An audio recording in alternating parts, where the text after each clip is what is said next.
Check one, check one, check two. Hello.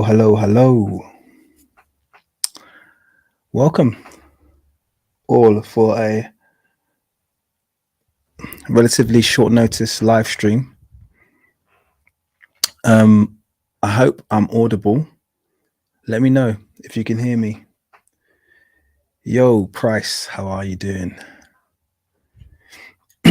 Let me know in the comments if you can see me and hear me okay. And we'll get this party started, underway. Dub 3000. Price, thank you. Sounds good. TE, Veronica, welcome all. Hope you're all very good. Thank you for the feedback. Nolan 1. Message retracted. Ominous. We still waiting for ancient NRI. I don't know what that means, TE. Tracy Cabana. Hey, how you doing? Ancient Benin video. Ancient Ife. Okay. Give me time. Give me time and give me help. I will get there. Sound is 100%. Thank you, Ice-T. I needed that reassurance. Mark, welcome. You flatter me. It's fantastic to have you all here. Okay, brilliant. Okay, 29 people in the room, which is good. That's a good sign. 34 actually, so we're climbing nicely. Thank you everyone for joining me. Very short notice live stream. But I've scheduled quite a few because I felt like I haven't seen everyone and spoken to you guys for a long time. So I thought, let me try and, I think sometimes I'm a little bit of an overthinker. And sometimes I give myself analysis paralysis, and then that just results in me not putting stuff out, which I don't think is very helpful. So I thought, let me cut it back a bit and go back to doing some reactions, because I used to do more reactions when I first started my channel, and I actually really do enjoy doing them. So that really is going to be the synopsis for today's video. It's not going to be my own content. I'm going to be reacting to another content creator, and unlike actually my last video, which was a reaction, but that was like a reaction / rebuttal debunk, which in itself can be a stressful exercise, having to constantly refute morons in the Eurocentric world. Today's not going to be that. Today's going to be nice, cool, chill. I'm actually going to be reacting to a video by a creator called Trill Black, who I'm sure many of you are familiar with his work. Really good young scholar on the rise, young independent researcher, does some really excellent videos that I've learned quite a few things from. So I'm going to be reacting to, and I'm actually featured on this channel once as well. So I'm going to be reacting to a couple of his videos, which kind of are around the same topic, which is basically perceptions of the ancient Egyptian outside of our current era. Because I think they are, you know, I think they're quite ignored in our current society, and sometimes we don't give enough emphasis and enough attention to the things that the historians of the past have said, the researchers of the past have said. We give too much credit, too much emphasis to our modern racist era. And actually, if we learn to block out the noise, and this is just a general skill, okay, we do live in a world where people are essentially more and more divisive and more deceived on a daily basis. And so if we give too much credence to what's taking place currently, and we discard all of that rich history and anthropology that goes before us, then we're going to miss out on loads. So this is going to be really cool. I'm going to enjoy this because it's going to be a positive experience for me. And I'm going to hit up some of the comments before I just basically start the video, because it's nice, it's on time, it's 5 past, we've got a good crowd, there's about 50 people in the room. So T, I will get around to your various research requests, I promise you that, but you have to grant me some time. Khalid, welcome. Trap Effects. You seem to be a fan of Trill Black, and I'm glad to hear that.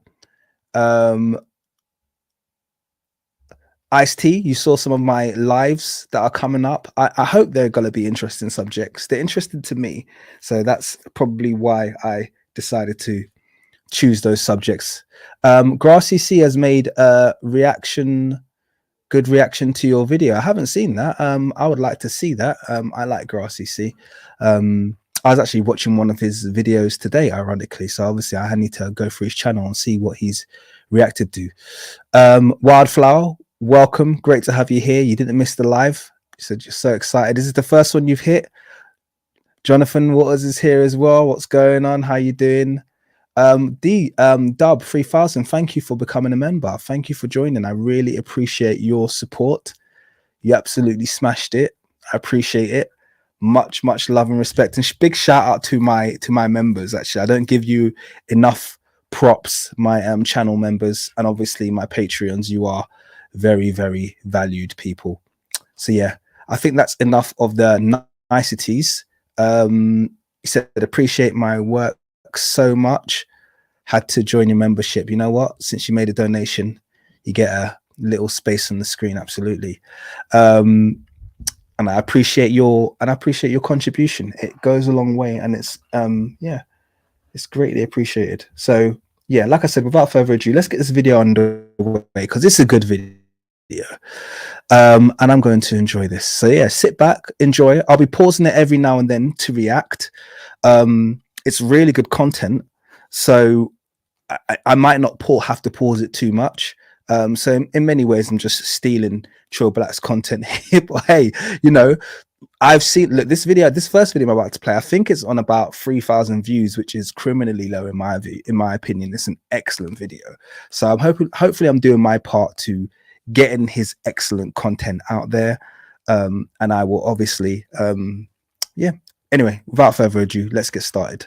Let's go. I'm just going to hide that. We've added that to stage now. I think that's at the beginning. And I'm just going to, don't want it full screen. There you go. We'll have it like that.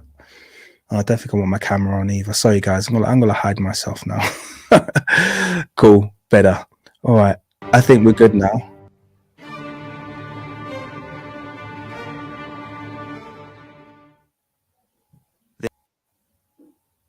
There's a war raging right now. It's easily 100 years old, and it's a war for this word, melash.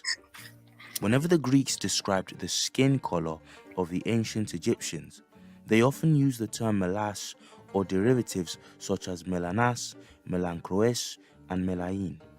I'm just going to pause it there.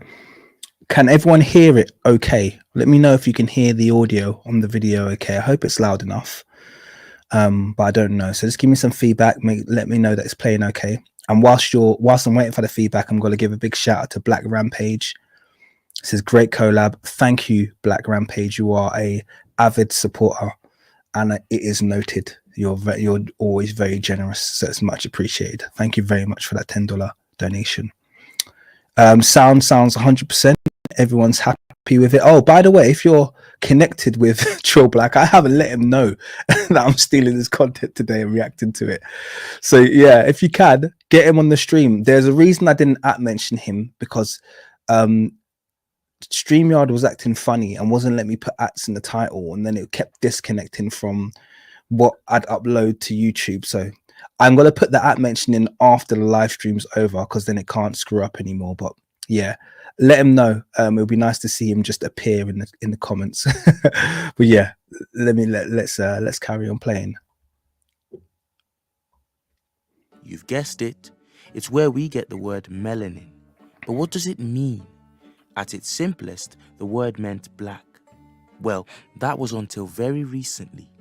In the last 100 years, revisionists have been desperately working to repurpose this word as meaning dark-skinned or swarthy. I love the fact that he's mentioned that. I just want to jump on the fact that he mentioned that it's where we get the word melanin from. We also get another term which is melanodermic, which essentially means dark skinned or black skinned, and that's actually the counterpart to another term which is lucidermic. So sometimes you hear people being described as a lucidermic, which means light skinned. Yeah, so let me carry on. Now, swarthy, I saw he mentioned swarthy there. Swarthy actually does mean black. So swarthy is another word that's actually undergone a bit of a facelift. And now people will try and tell you that swarthy means tanned, which is absolutely ridiculous. Historically, particularly in the early modern era and in the medieval era, the term swarthy certainly meant you were black skinned. And those of you who've been in the channel long enough will know that I've got my 18th century dictionary that can prove that. If you look up the word swarthy, you'll see black skinned, you'll see the word negro. It's very, very, there is very little ambiguity in terms of the meaning of the word swarthy. So all of these words that will come across in history are undergoing modern revisionism, and it's very recent modern revisionism that's taken place. It doesn't go back very far. This rewriting of history doesn't take much to debunk. You can start with the fact that there's a good reason North Africa is today often informally referred to as White Africa. Now, commonsensically, the ancient Greeks were not making voyages to so-called White Africa and wasting all that expensive ancient ink just to describe people slightly tanner than themselves as melash, one of the strongest terms in their vocabulary for all things black. Then there's the simple fact that the word melash. And just to be clear there as well, I think he's once again raised a really good point there. And that's that, when the ancient Greeks used this word, they very much used it in quite clear terms, and they had choices of other terms which weren't as strong. So to weaken the word melas, just like they try and weaken the word swarthy or black or more, this is a whole another argument that we're going to be having soon, or another debate we're going to be having soon.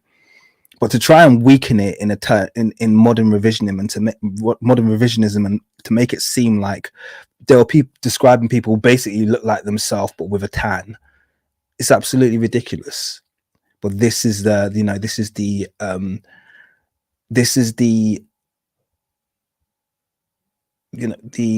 what's the word? I don't want to say offense. This is the constant onslaught to our history that we face. And its multiple variations has historically been translated as black, and by some of the most respected traditional sources. The very first Egyptologists and classicists, with all their scholarship and devotion to classical arts and languages, and despite their bias against Black Africa, translated melash and its derivatives as meaning black or blackened. Here's an easy experiment. And to be clear, he's we're going to go into another video that he actually talks about these early Egyptologists in a bit more detail. But it's funny how they didn't have any problem translating these terms. It's only now that the modern revisionists come along and they try to add spin to these terms, and it's entirely unnecessary because there was no confusion when those terms were used. So let me carry on anyway. Do a search using something called Strong's Concordance for the amount of times the Greek word melas is used in the King James Bible's New Testament. Without exception, you will find it's translated into English as black.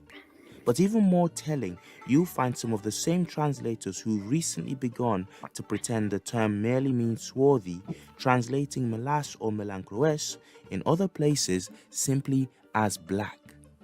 They are caught doing this again and again, and not just in the Greek language but also with Latin equivalents. My friend Kueli Mika on his channel has done a great expose of the Greek examples of this intellectual dishonesty. As for Latin equivalents, by the way, if you haven't watched this video on Kueli Mika's channel, Meek has been been relatively quiet recently. I need to reach out to him because I'm missing his videos very much. But this is an excellent video. Very, very good video. Watch it. That's all I'm going to say. I'm not going to add that much more to it. We've caught them red-handed too. You have to watch to the end of this video to see just how. But first, there's another popular argument the deniers of Black Egypt like to use, and it's that a different word was always used by the ancients to describe real Black Africans, that word being Ethiopian. If you hear someone using this talking point, run. They are ignorant and most likely have borrowed their supposed knowledge from a toxic comment board on Quora. In reality, you'll find many examples in the ancient record that prove them wrong. Let's take just one. Ezekiel the Tragedian was a Greco-Jewish poet, writing sometime between 300 to 200 BC. In his play, Exegog, Moses' wife, Zipporah, tells another character where she's from. She says this, quote, "Stranger, this land is called Libya. It is inhabited by tribes of various peoples, Ethiopians, black men," close quote. Libyans were black? Yeah, I caught that too. That's another video. Just here. And you know what's ironic here? First of all, excellent point. And I'm glad he raised that point about the modern revisionists who attempt to say, and you'll find this a lot. So without mentioning his name, there's a big YouTuber with several millions of subscribers who loves to use this argument and who loves to basically say, oh, well, you know, Ethiopians meant black men, or he'll sometimes say Sudan means black men. So he'll pick the largest geographic area with known black people that was being used at that time and then try to make it restrictive. So this is what they do. They try to create a mutual exclusivity. So it's impossible for, if a people like we see in ancient Egypt, if a people are at war with the Kushites or at war with the Ethiopians, then by their logic, those people who they were at war with cannot be black. They can't both be black. They're at war with the blacks. It's the most basic logic that, you know, well, I say logic, but it's the most basic illogical thing that you can think of, you know, because obviously I will straight away turn around to them and say, okay, so where's the black side in the Ukraine-Russia conflict? Which one of those people are not white? Because clearly they're fighting each other. So one of them must be white and one of them must be more white than the other. It's ridiculous.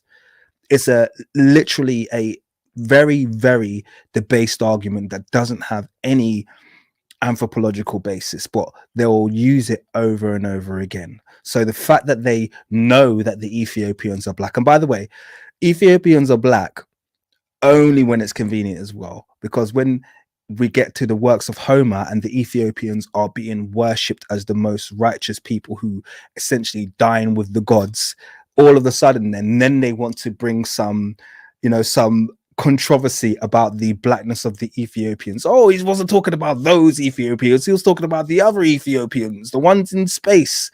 It's like, come on, let's stop being stupid here. Okay, yes, Ethiopians, we're talking about mainland Africa, were black. Yes, Sudan were black, and yes, Libyans were black, and I'm going to shock you now, yes, people of the Arabian Peninsula are black, and lots of people, lots of populations, even in Southern Europe, were black. There's no restriction here that you can set that's based on this, you know, idea of sub-Sahara, which is a new idea that was just simply birthed literally 50 years ago. It has no historical basis that black people were restricted below the Sahara.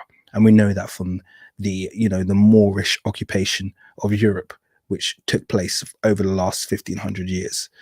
Wildflower says, love and appreciate your work, King. Let me put you on the screen. I've learned so much and I've passed the knowledge to my family. I always look forward to your live streams. Thank you so much. And I appreciate your support and being here all the time, because it's so nice to see familiar faces. 144 in the live stream. Good numbers. Fantastic. Excellent to have everyone here.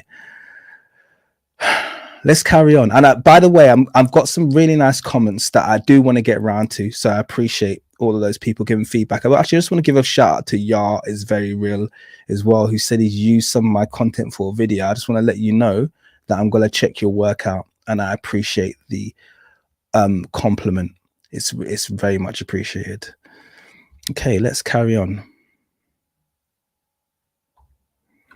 Subscribe and stay tuned. For now, the word Sipora uses for black hair is melanas. This demonstrates the Greeks had no problem using this term to describe the Ethiopians, as well as other black-skinned peoples such as the ancient Egyptians. The Greek word Ethiopian itself, though it literally translated to of burnt face, was more a political designation for the general mass of African nations living mostly south of Egypt, of whom the Greeks knew much less about. Right, I'll stop teasing. Let's look at what the Greeks and the Romans actually had to say about the ancient Egyptians. Quote, so this is where it gets really good.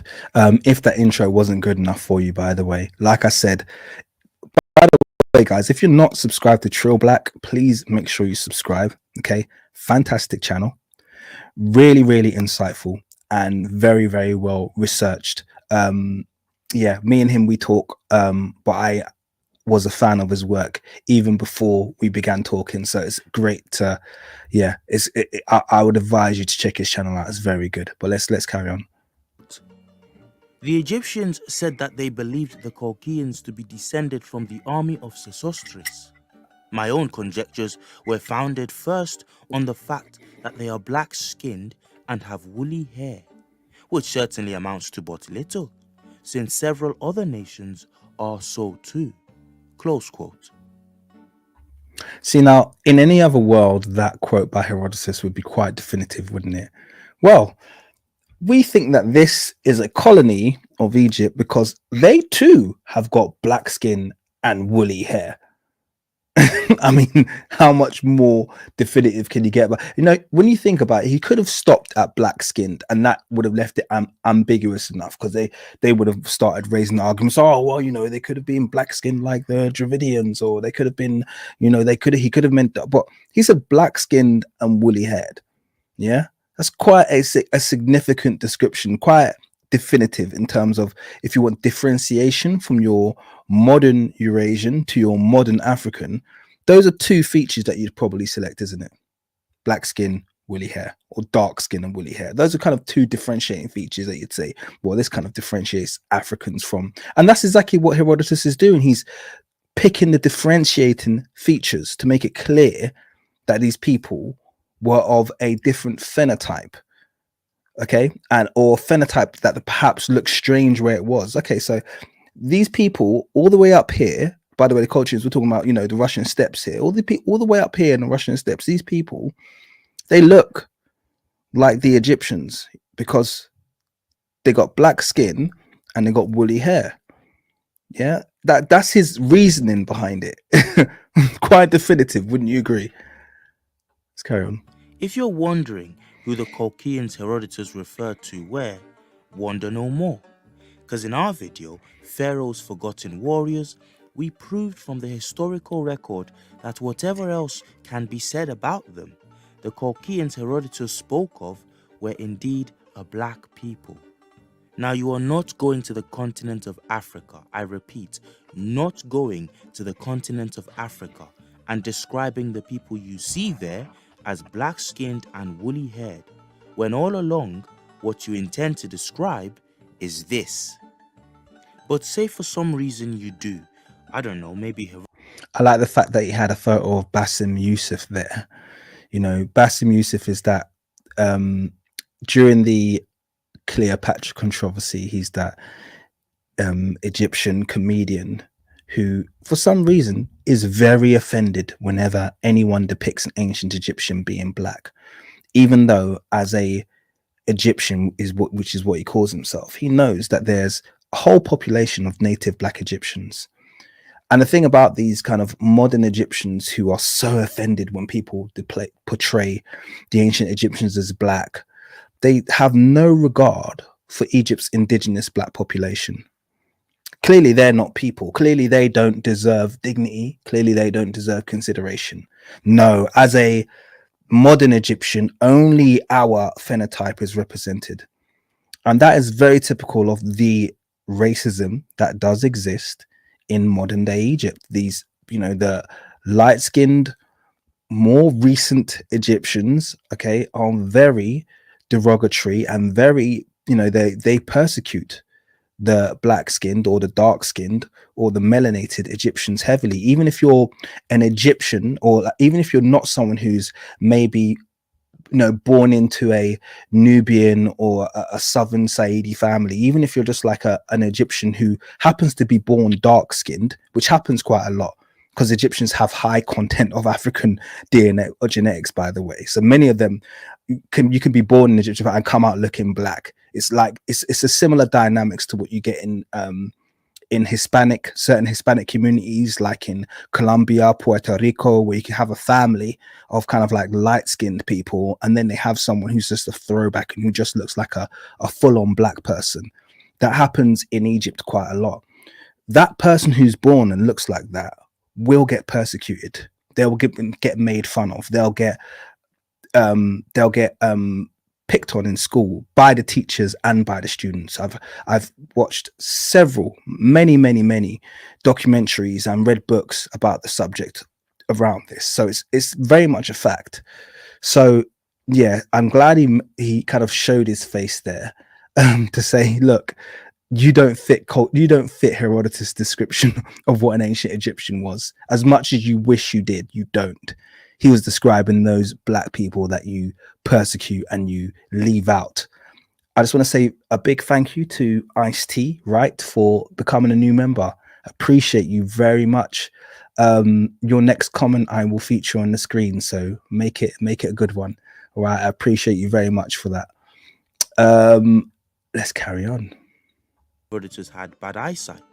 You've now just used up the adjectives black-skinned and woolly hair to describe someone like Rami Malek. How then would you describe this type of person? Well, this is the kind of... And those of you who don't know, most of you will know, these are members of the Oromo tribe of Ethiopia, wearing that hairstyle, which actually someone pointed out to me. I can't remember when it was. It might even be today that this hairstyle was resembling of a cobra. And one of the reasons I found that very interesting is because that harkens back once again to this idea of ethnotrichology. So if you've watched my documentary on crowns, I talk about not only were the crowns representative of hair, but they are sometimes representative of objects, and we actually see the cobra.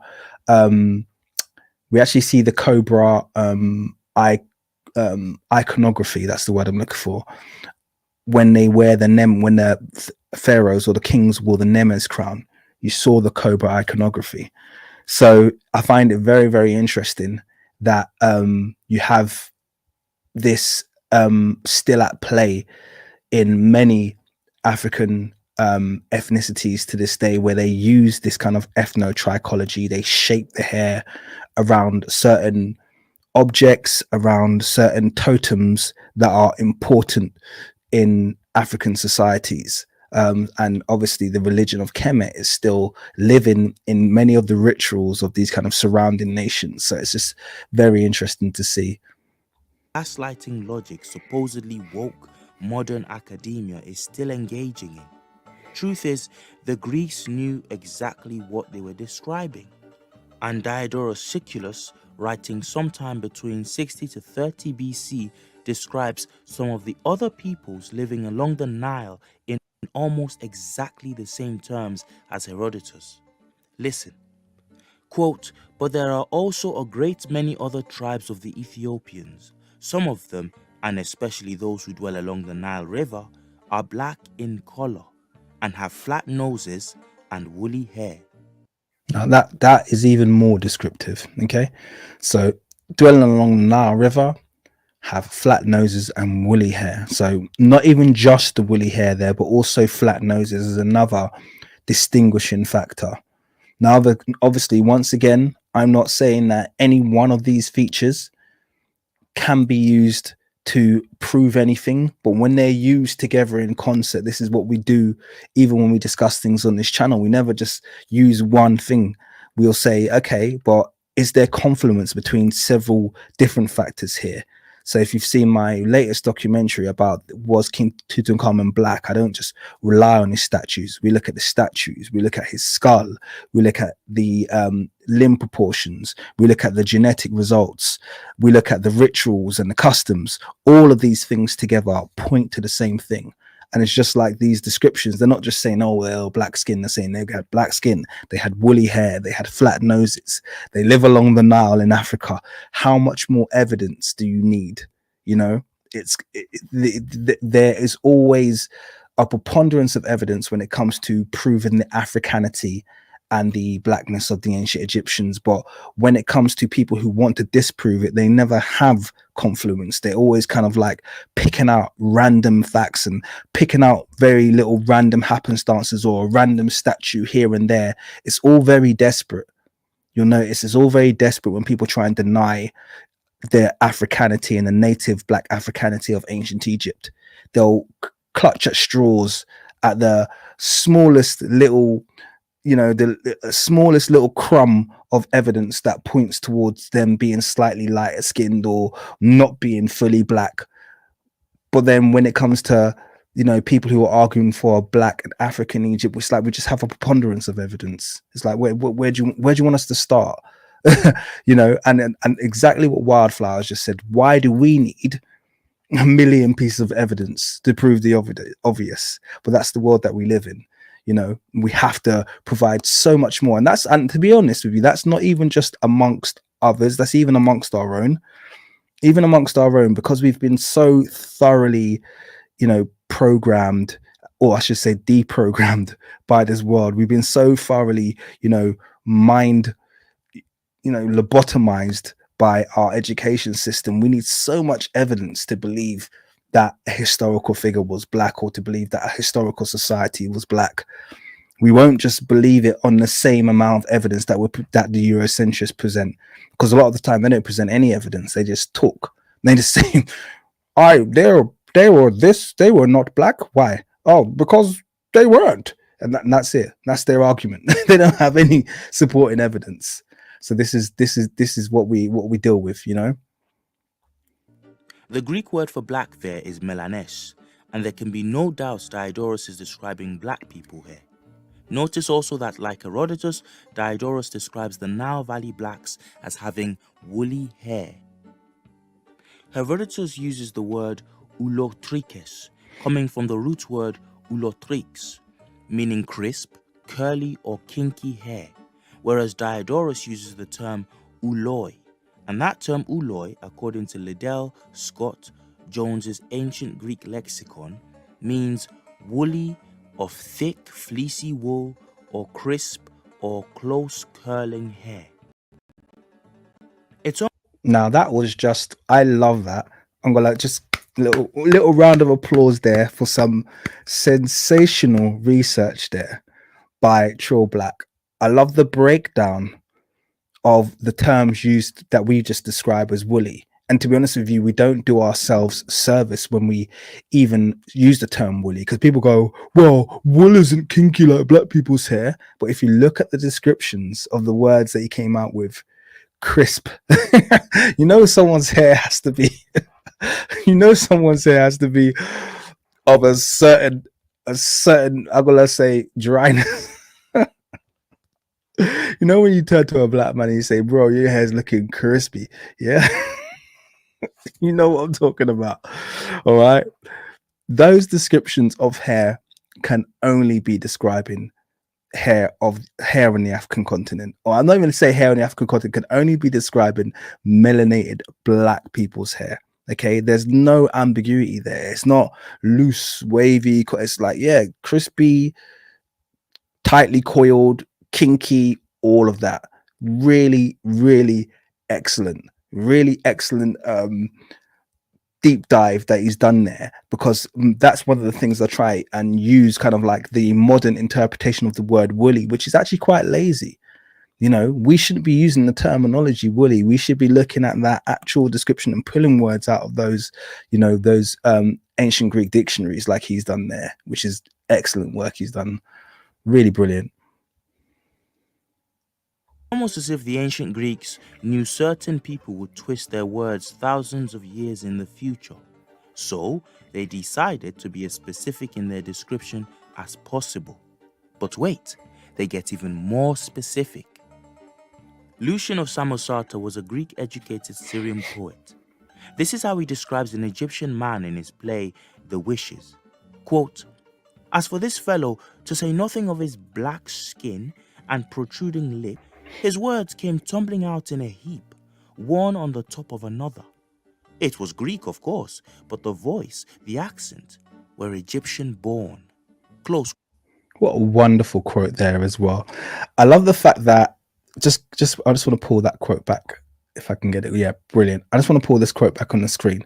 The reason I really like this quote is because he's once again just talking about the confluence we were talking about earlier. He's touched on the black skin, he's touched on the protruding lips, the spindle shanks. I love that as well. You know, to talk about his, you know, his spindly limbs, because I touch on that, and it's one of the differentiating factors that Africans have, particularly East Africans, Northeast Africans, obviously all Africans, but I'm talking regionally because we are located in Northeast Africa. But native Africans of East Africa have that spindly leg thing going on. You know, I call it the marathon runner's build, you know, but you see it all across, you know, you see it from the, you know, the Tutsi to the Maasai to the, you know, to the Dinka, to the Ethiopians, to even the Somali. All of them, they have these very spindly shanks. You know, it's a little bit of a distance, but you get the idea. Okay, this is a differentiating factor. And once again, we're talking about the confluence. It's like they want you to blind your eyes to all of this evidence, and then they just throw out, well, they will like the modern population. It's like, well, where's the modern population's spindly shanks? Where are their protruding lips? Where is their black skin? Because if they don't have it, then they're not the same people. The people that they're the same as are there at the moment. You're just ignoring them. You're trying to not give them access to the history that is clearly describing them. So that's what you find quite interesting here. But yeah, I like that quote. That's a really good one. And spindle shanks, his words came tumbling out in a heap, one on the top of another. It was Greek, of course, but the voice, the accent, were Egyptian born. Close quote. The revisionist translation I'm using here has also changed the word black to mean dark, but too bad for translators Fowler and Fowler, because Lucian of Samosata doesn't leave things to be decided by their biased rendering. Lucian adds to his description of the Egyptian man that he had, quote, protruding lips and spindle shanks. Now I wonder what type of a human being a white Greek would be looking at and describing as black with protruding lips. If you're wondering what Lucian meant by spindle shanks, he's referring to the Egyptian man's long, thin legs or calves. Now for me, this was case closed. Why? Story time. See, Mrs. Trill Black is not actually black herself. She doesn't have to be, for behold, nary a blacker white woman did ever God create. Eminem, Rachel Dolezal, please sit down.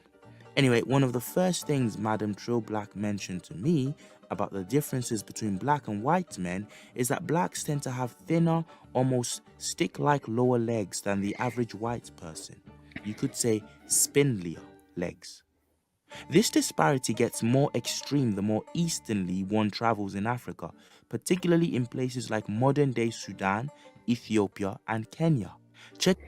I love the fact that he's going over the same facts. By the way, I didn't watch this in full before, so I'm just hearing this for the first time. So I love the fact that we're even using the same examples. I like that confluence. Lovely. Check out this more scientific look at the issue in this Guardian article. I've put the link below. The things women notice, right? Lucian of Samosata was simply noticing another physiological difference that proved the typical ancient Egyptian was a black African. But someone else who makes this same observation is poet Aeschylus Titus in his story The Loves of Cleitophon and Lucian. Listen to how he describes a gang of Egyptian men. The place was full of terrifying savage men, all tall, dark-colored, yet not absolutely black like an Indian, but more like a bastard Ethiopian, with shaven heads, small feet, and gross bodies. Close quote. Again, Steve Gassely, who translates this, does the dishonest thing of using dark-colored instead of using the word black. We know Titus meant black and not dark-colored because he only uses the word once in this part of the sentence. He actually doesn't use melaness or any other variation of the word twice here. Literally translated, he just says akraton, which means absolutely or completely. Here, let me put the sentence in a better way. Quote, the place was full of savage men, all tall, black, not completely like an Indian, but more like a bastard Ethiopian. Close quote. See that? He doesn't need to use the word black twice when he's already used it. Also, the word gross there doesn't mean disgusting. Stephen Gassely is translating the word large or stout in an old-fashioned sense. And more accurately again, the translation for small feet there is thin legs. You don't have to trust me on that. This is what happens when you put the particular phrase Gassely translates as small feet into Google Translator. See? Again, thin legs. Otherwise, small feet doesn't make sense as a description, not unless Titus had some sort of foot fetish. Finally, notice Achilles Titus makes the point of saying these men aren't blue-black like Dravidian Indians, but black like the brown-tinged blacks of Africa. And just to be clear here, this is a really good point he's making. I'm glad he pulled up the image of Dravidian Indians. But to be clear, the population of India has undergone an extensive change. They've had a massive caste system. They were affected massively by two invasions. First of all, the Aryan invasion to the north, and then secondly, obviously, the European invasion and the settling of the British, which saw further empowerment of the lighter skinned populations. So when we're talking about the history of India, we're not getting the full blackness of the populations there. India is actually home to some of the blackest people on the planet. Those of you, if you want to, you can check out, I'm not going to put them on the screen now because it's going to take a little while, but if you want to, just Google Andaman Islands, which is a small island literally just off in the Indian Ocean, literally just off the coast of India, or the Sentinel Islands. Please do look them up. Those are literally the blackest people on the planet. They are darker. Many of them, I'd say all of them actually, are darker than the Dinka. So when he's literally saying these people, aren't as fully jet black as the Indians, some of you might have a question mark. You'd be like, why would he be saying the Indians are the blackest people? Well, to this very day, India has populations that are darker than Africans. So it's really important that we understand that this is a very valid analogy that he's given, in that the Indians, people of southern, well, I'm not even going to say southern India because it probably would have been all of India back then, but let's say for modern times, the people of southern India and certain people around that region were incredibly black, and I mean blue black, very similar to some of the images he's shown you here. But if you look at the Andaman Islanders, they're even darker. So yeah, excellent analogy, really good work there. Or Ethiopia, who tend towards mocha more than their Dravidian counterparts. But even that isn't strictly speaking true, as Dravidians themselves can have a browner tinge. Look at these. Point is, you'd have to be stretching reality pretty thin there to pretend Achilles Titus is trying to describe modern day Middle Eastern or Coptic Egyptians. The Suppliants by Aeschylus is a play about a group of women escaping a forced marriage to Egyptian royalty. This is I know I'm going off on a little bit of a tangent here, and I'm not going to talk about this for too long, but I feel like it's important that I mention this. I really do feel like many modern Egyptians are doing themselves a disservice, because in essence, this separation they're trying to create between themselves and the black populations of Africa is really it's going to come back around and bite them in the ass, because I think everyone is aware of the fact, unless they're in denial. Now, most people are aware of the fact that the ancient Egyptians were black. And I think that it's only kind of like not very many people who, once they're confronted with the information, will hold on to the fact that they must be white or Arab. Many people are just kind of like, oh well, it makes logical sense, and you guys have got far more far more information and far more evidence supporting black Egypt than what they're providing. So yeah, it makes sense. I'm happy to grow with that. When they create this kind of either or situation, and they deny the fact that most modern Egyptians, like I said, are mixed, most of them are, effectively would pass for Hispanic, and we all know Hispanics are mixed. Now, I mean, talking about like Southern American Latinos, many of them they could interchange with one another, and you wouldn't even know, you know, and many of those people don't deny their African ancestry. But when they deny it like they do, all they're doing is they're cutting themselves off from a legacy, because this is not a debate they're going to win.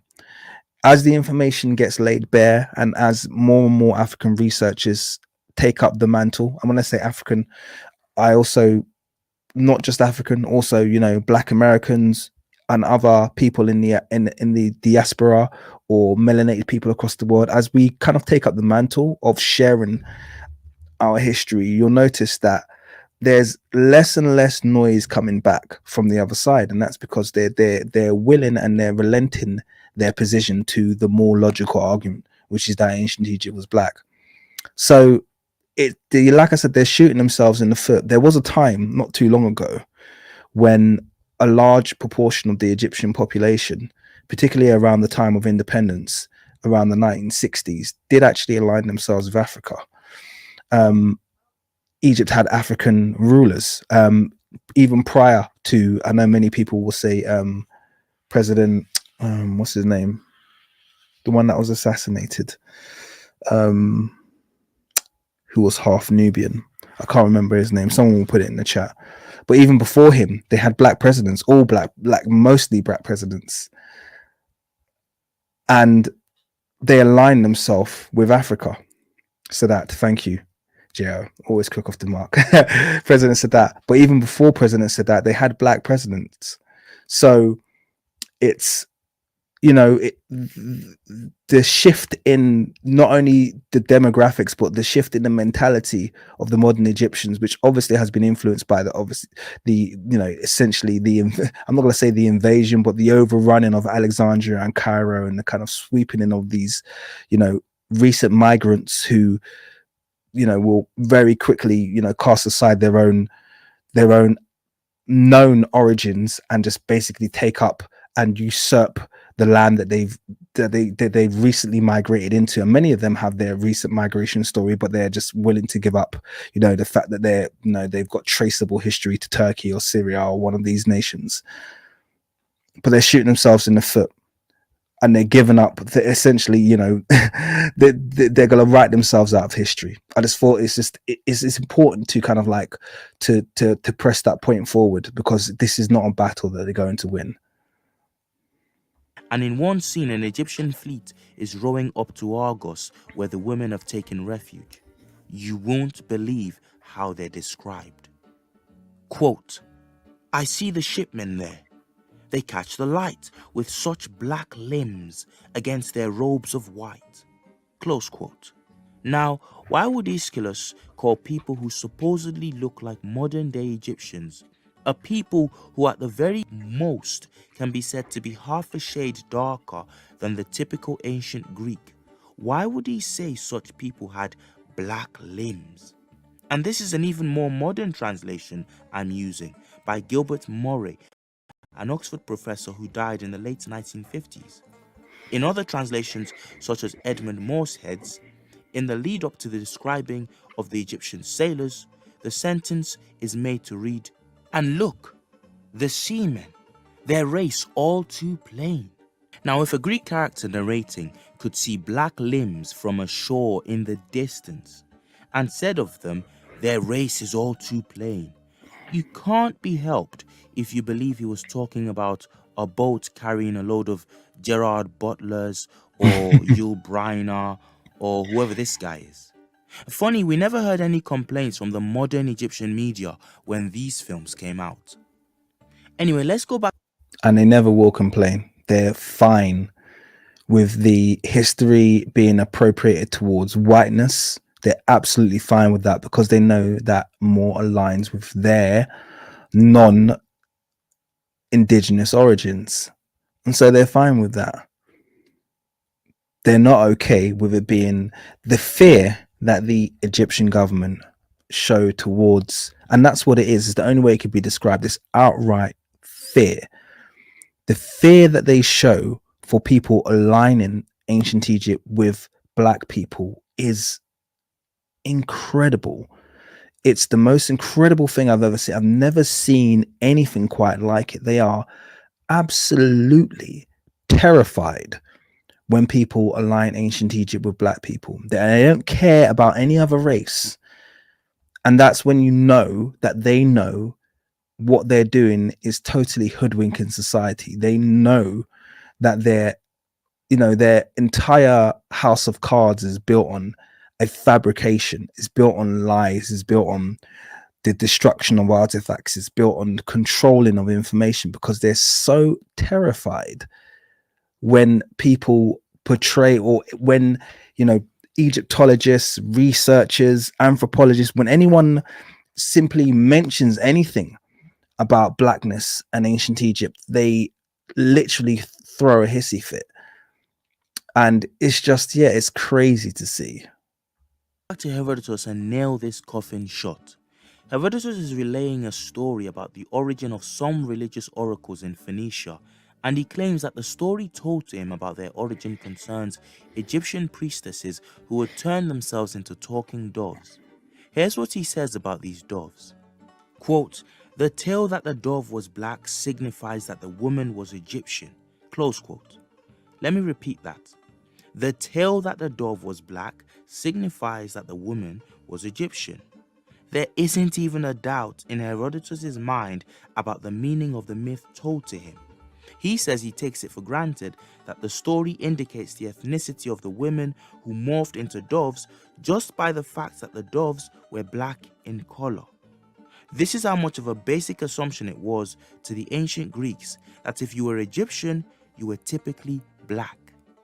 Now, if you want to play word games, go ahead and change George Rawlinson's translation so that it reads dark dove, whatever that means. I love the fact that he's then used that as an example as to why it's invalid for people to claim that the word used by Herodotus, which is probably melas there, means dark, because essentially doves are either they've either got hypermelanation and they come out black, or they're demelanated and they're white. That's what they're known. It's like you've got a white dove or you got a black dove, and black dove is a very unique. It's almost like it's the same kind of thing that you get, with a panther, where it'll be black all over.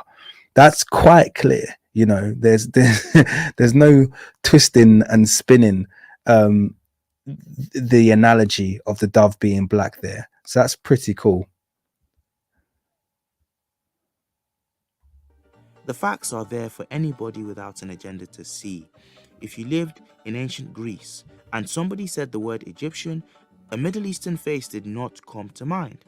A black man's did, in all its glorious shades of, yes, black, and with many of the stereotypical accoutrements that come with being black. Kinky hair, full lips, athletic legs, and so on. Now, my friends, if you've got this far in the video and you're still paying attention, then here's your prize. Meet John Carew Rolfe, a classicist and supposed expert from the 1800s. He translated many classical texts for something called Lieb's Library. For this video, we're interested in his work on translating Ammianus Marcellinus's Rerum Gestarum, specifically this quote. "Now the men of Egypt are, as a rule, somewhat swarthy and dark of complexion." Close quote. The word Mr. Rolfe chooses to translate as dark-skinned is Latin and is the word atrati. But take Rolfe's translation of something else called the Attic Nights by Roman writer Aulus Cornelius Gellius. It just so happens that Gellius was someone with an OCD for words and their proper meanings. Wikipedia calls him a grammarian, basically a grammar Nazi. In Book 2 of his Attic Nights, he's riffing about the origin and meaning of different Latin words. And eventually, you won't believe it, he comes to this word, black. This is how Mr. Rolfe translates Gellius's words. Fur is so called because the early Romans used furvus for atar, black, and thieves steal most easily in the night, which is black. Close quote. It's just dawned on me. Furtive. Furtive meaning to creep around. Probably associated with the fact that thieves creep around at night time. That's what Gellius is talking about here. Fur. This is amazing. I've never even used the word furtive before, so yeah, Trill Black's blowing my mind with his vocabulary. Furtive, that is a cool word. I will instill that and start using it. Anyway, Gellius is explaining the link between the word black, ater or atra in Latin, and furvus meaning fur, which early Romans used to mean black. Here's how Google Translator translates atra as at the time of making this video. Here's ater, black again, and here's atrati as blackened. That atrati is what Ammianus Marcellinus calls the Egyptians. He calls them black, or you might say blackish or blackened. Now, very excellent investigative work there. Really, really superb research. Sorry, I just had to point out how good that was. So both let me play. Gellius's Attic Nights and Marcellinus's Rerum Gestarum were translated for Leib's Library by the late Mr. Rolfe. They say it's wrong to speak ill of the dead. True. Much better to let the work they leave behind do that. Last but not least, it's important to point out that the ancient Greeks had a high regard for the black civilizations that preceded their own. They spoke of the Ethiopians as the first of all men, and they almost always took it for granted that the Egyptian people, their culture, religion, arts, and science emerged from deeper within Africa and was not Levantine in origin. From Diodorus Siculus, quote, "They say also that the Egyptians are colonists sent out by the Ethiopians, Osiris having been the leader of the colony. The larger part of the customs of the Egyptians are, they hold, Ethiopian, the colonists still preserving their ancient manners." This is one of my favorite quotes. I think I used this. Yeah, I used this in my Crowns documentary. I love it because it's so clear and very opaque. So I can't be clear and opaque, can it? It's so clear and very, very clear in terms of the way it relates the ancient Egyptians with the Ethiopians and shows them essentially as one and the same people, one descending from the other.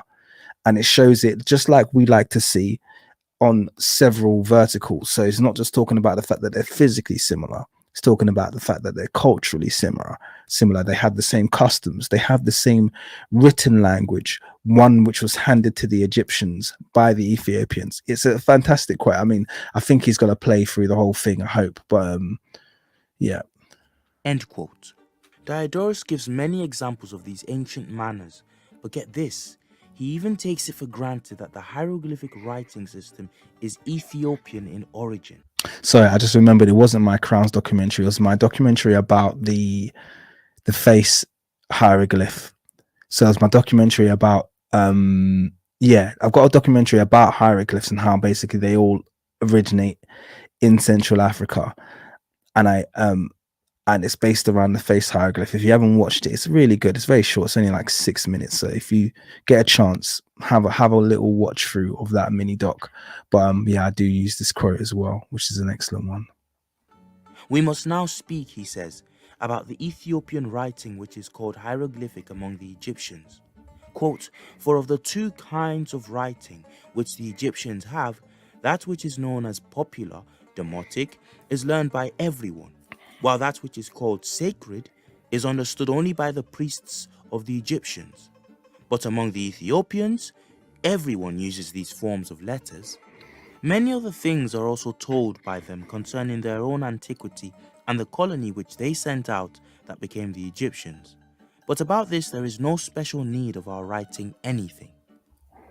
The colony that they sent out that became the Egyptians. Now, if you extend this to the fact that we know that ancient Egypt was certainly established from the south, the first dynasties were Heraclepolitan, which is right in the south of Egypt, and we know that the first nome of Kemet, or Sepat, I should say, of the 42 cities that would eventually make up ancient Egypt or ancient Kemet, the nome number one is Tar Seti, and the gnomes go up from Tar Seti. So you have one Tar Seti and then two and so on. And yeah, so it goes from south to the Delta region. And obviously the very last ones are, Tanis and Sais, and the ones at the furthest north in the Delta region.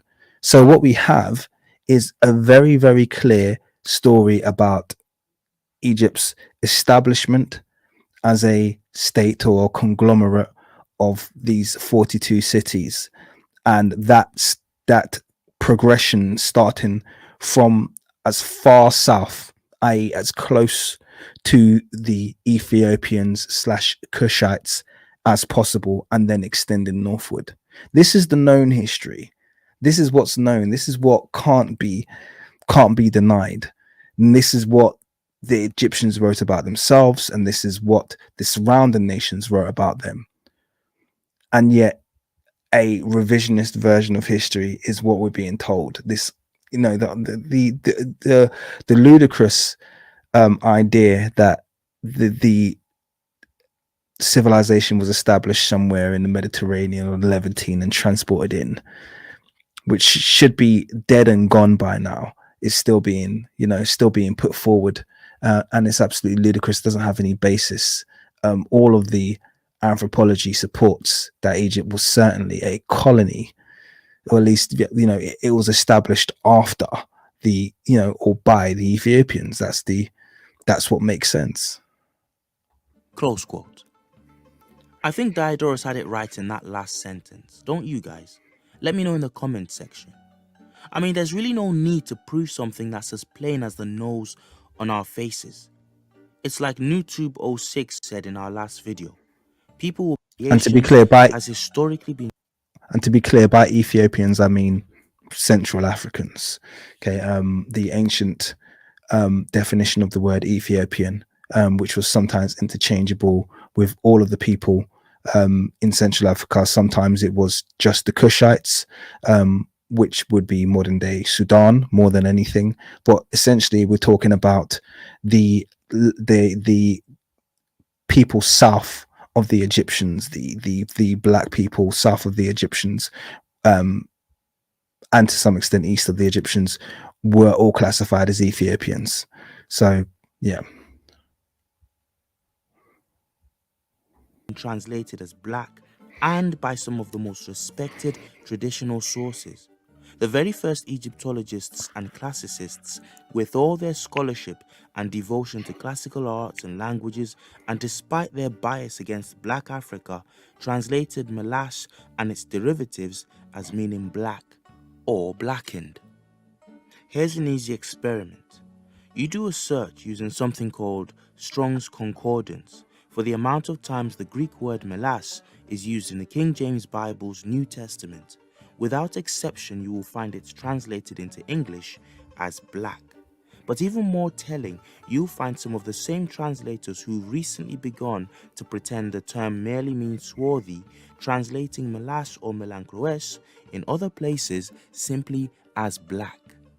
They are caught doing this again and again, and not just in the Greek language but also with Latin equivalents. My friend Kueli Mika on his channel has done a great expose of. Oh, one second, I've rewound it. What's going on? Sorry, people. Egyptians. I was wondering what was going on there. It's like I've seen this before. Ancient man, but get this.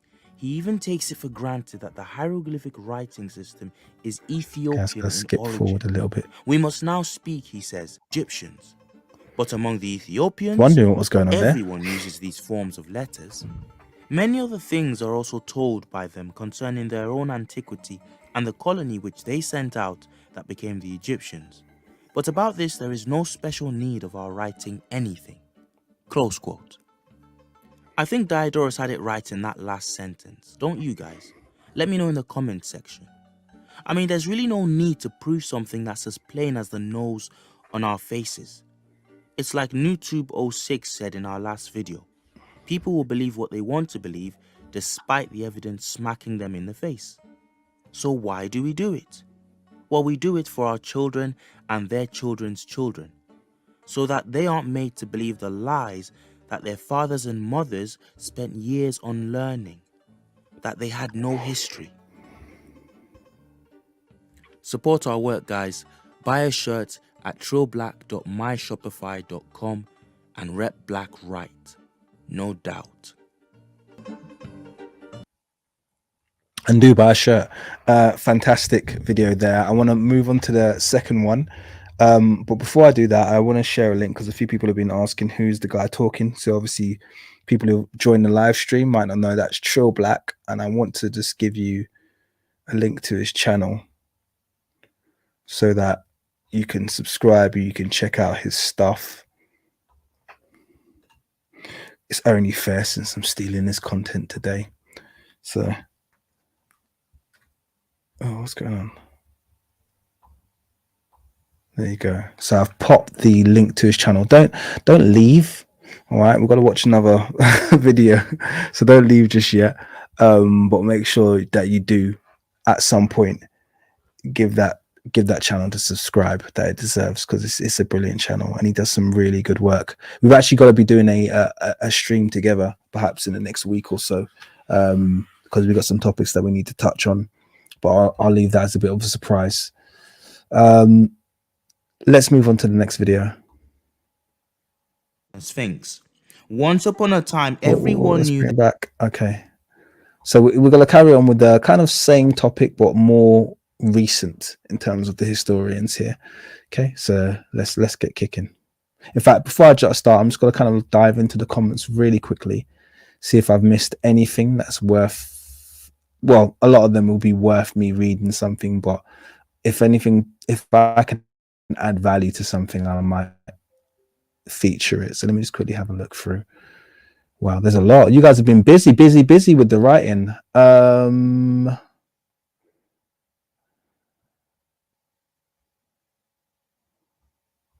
Let's have a look. So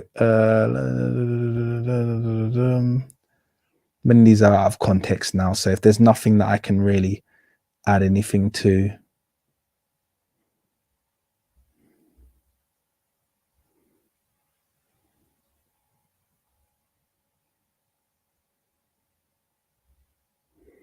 let's have a look.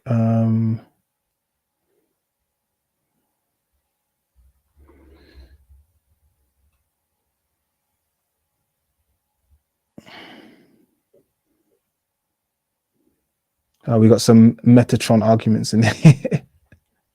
Women were painted white. The men were painted brown because they were outdoors. Mate, give it a rest. That argument's so dead. We put the argument to rest, seriously. And the women were not painted white, so just give that over. Didn't happen. Okay. Unless they were depicting some kind of funerary situation or the artwork has been tampered, which is more often than not the case in ancient Egypt. Let me see, is there anything else?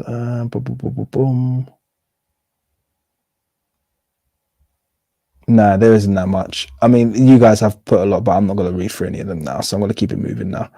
Okay, let's go. What if I told you that it used to be that everybody and their mother knew ancient Egypt was a black civilization? I mean, across Europe and America now, in the highest institutions of study and among the whitest of white academics. Yes, there was a time when it was a commonly accepted fact, as plain as the nose that isn't on the Sphinx. Once upon a time, everyone knew the ancient Egyptians were black Africans. So what happened? Well, as Mr. Olanrewaju and Burner Boy say, that's another story. In this video, part 2 of who were the first Afrocentrists, we're going to be showing that before the whitewashing and Arabization of the ancient Egyptians, the discipline of Egyptology knew and accepted the fact that the ancient Egyptians were a black people. Yes, you heard that right. White historians and archaeologists were Afrocentric before anybody ever thought up the word. So to those crying that Black Wokedom and Jada Pinkett Smith are trying to steal ancient Egypt, straight for the jugular there, my friend Trill Black. I love it. I'm not even going to give these three people the courtesy of mentioning who they are, but I like the fact that you just put them on blast. That's nice. From modern day Egyptians, we're reminding you that even your great granddaddies disagreed with you. And to begin, we'll start with someone who was the granddaddy of Egyptology. Jean-Francois Champollion, commonly called Champollion the Younger, is the reason we can even read Egyptian hieroglyphics. His work was key to deciphering the Rosetta Stone, which led to the understanding of ancient Egyptian writing systems and the ancient Persian cuneiform script. In a letter to his brother Champollion Figeac, while traveling and exploring the ruins at Biban el It's real sad that Champollion's brother, Champollion Figeac, sold out to the cabal and ended up being very like super and he tried to undo all of the fantastic work that Champollion the Younger did, and it's very sad because it's actually a very good analogy of what actually took place historically, where there was a time when what Martin Bernal calls the ancient model was accepted. Everyone looked at a version of history and it was accepted, and then we see this period of revisionism start to take its stride towards the 1800s and the early 1900s, where actually the decisions made that we're going to switch history up. Okay, history needs to give us a different answer to the one that's given it, and everything that's logical, everything that was ancient, everything that was agreed previously suddenly becomes obfuscated. Suddenly they start hiding facts. Suddenly they start making things up that make absolutely no sense. And the relationship between the two Champolions is a very good indication of this. You've got the younger one who was first on the scene, who was, right about his approach and who was more classically trained to be honest and objective about what he faces. And then you get the second one who's obviously just a paid shill and starts making things up and lying. So it's just quite interesting to see the divergence between the two brothers there. Molouk, aka the Valley of the Kings, Champollion the Younger wrote this, quote, "The ancient Egyptians belonged to a race quite similar to the Kanu or Barabras, present inhabitants of Nubia. In the Copts of Egypt, we do not find any of the characteristic features of the ancient Egyptian population. The Copts are the result of crossbreeding with all the nations that have successively dominated Egypt. It is wrong to seek in them the principal features of the old race." Now that quote is like a mic drop and a nuclear explosion in one, because you guys will know that many of the modern studies will try to claim, and this is the irony of it, modern studies will tell you unequivocally, and when I say modern studies, it's really only one, it's the Schunemann study, but I'm talking about Eurocentric studies that have been deliberately skewed to give a certain outcome. They'll tell you the Copts are the purest form of Egyptian blood. The Coptic blood is so pure, it's the purest. And then even Copts will completely change their history and start talking about the fact that, we're an endogamous race. We've never interbred with anybody outside apart from blacks, because we are we're 20% more black than we used to be. But anyway, apart from that, yeah, we don't intermix with anyone, completely ignoring the fact that Coptic tradition openly upholds their Greek origins. They're very proud of their Greek Orthodox origins. It's a part of the tradition.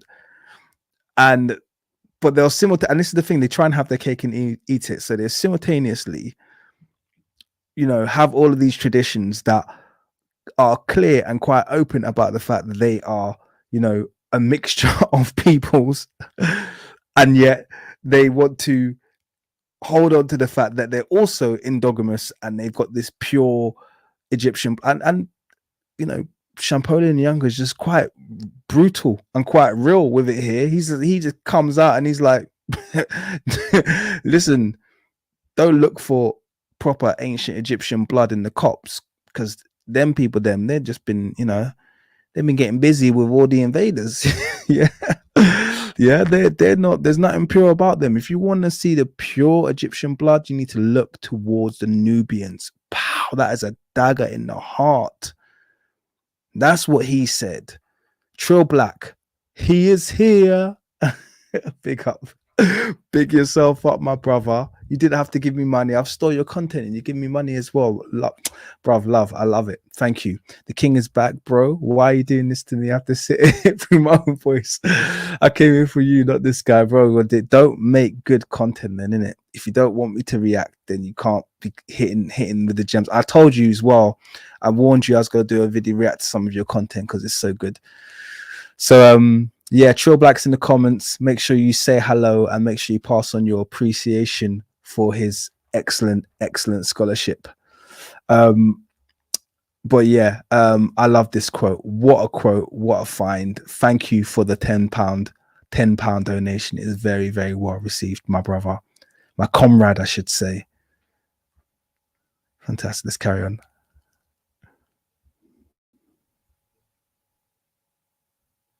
Will it play? End quote. Okay. Now, why did Champollion the Younger come to his conclusion about the ancient Egyptians being the same race as the Nubians? Simple, because of what he saw. I quote, "We admired the astonishing freshness of the painting and the fine..." I'm going to just quickly remove it and bring it back to the stage. Bear with me, guys. It plays up sometimes. I don't know why that it used to be that every... There we go. So let me bring it forward a bit. Led to the understanding of ancient Egyptian writing systems and the ancient Persian cuneiform script. God has a dark red collar, a well-proportioned body, a kind face, long features of the old race. End quote. We're here. Now, why did Champollion the Younger come to his conclusion about the ancient Egyptians being the same race as the Nubians? Simple, because of what he saw. I quote, "We admired the astonishing freshness of the painting and the fine sculpture of the tombs. I had a copy of the peoples represented on the..." I hate it when it starts playing out like this. Sorry about this, guys. I might just refresh my page and hope for the best. I think it should be all right. I wonder if what will happen to the stream if I do that. Yeah, I'm gonna remove and re-upload the streams. Bear with me, guys. Okay. Let me remove from studio. Remove from studio. Okay, we're gonna try again. Okay.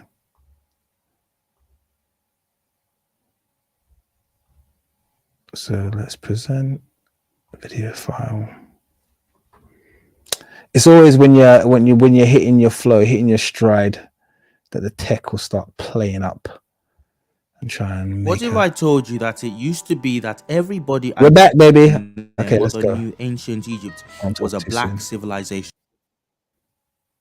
It's quite similar to the Kanu or Barabras, present inhabitants of Nubia. In the Copts of Egypt, we do not find any of the characteristic features of the ancient Egyptian population. The Copts are the result of crossbreeding with all the nations that have successively dominated Egypt. It is wrong to seek in them the principal features of the old race. End quote. Now, why did Champollion the Younger come to his conclusion about the ancient Egyptians being the same race as the Nubians? Guys, I hope you're okay with the video pausing, because I don't seem to be able to fix it at the moment. So we'll just have to put up with the fact that it's being a bit rubbish. This gives me a bit of time to give a quick shout out and a thank you to Berean Scholar. Thank you, my brother. I appreciate your very generous $20 donation. I've actually done a live stream on Berean Scholar's channel, so check him out as well. He has a YouTube channel, really good stuff there. So please check it out. Thank you for your donation. I appreciate it very much. He says, you got this. So, or you go this. It could be like, you go this, or you got this. But either way, I appreciate it. And I appreciate your very generous donation. Thank you. Let me hit play and see if we're back again. Simple, because of what he saw. I quote, "We admired the astonishing freshness of the painting and the fine sculpture of the tombs. I had a copy of the peoples represented on the bas-relief. According to legend, they wished to represent the inhabitants of Egypt and those of foreign lands. Thus we have before our eyes the images of various races of man known to the Egyptian. Men led by Horus belong to 4 races. The first, the one closest to the god, has a dark red color, a well-proportioned body, a kind face, long braided hair, slightly aquiline nose, designated men par excellence." Yep. So, yep, men par excellence. That's literally what they called themselves. I think the term was remech, which essentially meant something along those lines. Now, what's interesting here as well is that he mentioned that they had braided hair. Okay, so no confusion here about what their hairstyle was. Okay, even Champollion the Younger knew, yeah, that was African braids in their hair. Okay, no secret there. But let it carry on. There can be no uncertainty about the racial identity of the man who comes next. He belongs to the black race, designated Nahashi. The third man presents a very different aspect. His skin color borders on yellow or tan. He has a strong aquiline nose. So just to be clear, third man skin colors is yellow borderline, this should blow out of the water the idea that the ancient Egyptian complexion or skin depiction was a tan. Okay, because they could have depicted themselves as yellow, but they chose not to. Okay, and all of these people depicted in this are people who are in and around ancient Egypt and the Mediterranean, so the climate is not an excuse for the difference in their appearance. Thick, black pointed beard, and wears a short garment of varied colors. These are called namu. Finally, the last one, what we call the flesh-colored, a white skin of the most delicate shade, a nose straight or slightly arched, blue eyes, blonde or red-bearded, tall stature, very slender and clad in hairy ox skin, a veritable savage, tattooed on various parts of his body. He is called Tamu. Europeans, who in those remote epoch frankly did not cut too fine a figure in the world. Close quote. What's really interesting as well is this depiction that Champollion the Younger is speaking about. It's believed to have been either hidden or ransacked by Eurocentrists, because I haven't seen anything that resembles it. So that, we know it existed because he's described it with unequivocal amount of detail here. But however, we no longer have it, unfortunately. And that's a real shame, because we wonder what it's almost like this piece could have put to bed in the same way the so-called Table of Nations from the tomb of Seti and the tomb of Ramesses III does to some degree, but could have done it with even more unequivocal, made it very, very clear. Later on, Champollion puts all doubts to bed and admits quite astonishingly that the ancient Egyptians also designated themselves not only as brown-black people with the dark reddish tint Champollion described, but goes on to say that elsewhere in the tomb, the art on the walls also showed Egyptians represented as jet black Africans. Quote, We find there the Egyptians and Africans represented in the same way, which could not be otherwise. But the Namu, the Asians, and the Tamu, Europeans, present significant and curious variants. End quote. Now here's the image I believe he was talking about. It's not one that So this is tomb of Ramesses the Third, I believe. And yes, it's quite clear that in this tomb, and probably likely many, many more that have not survived the Egyptian antiquities restoration projects, that they are depicted in exactly the same tone as the ancient Egyptians. You can't tell them apart. So all of this idea that Egyptians were never depicted in black, oh, that's a lie. I even had a short the tomb of Ir-Kaptu, when that was found, all of the inhabitants of that tomb were black.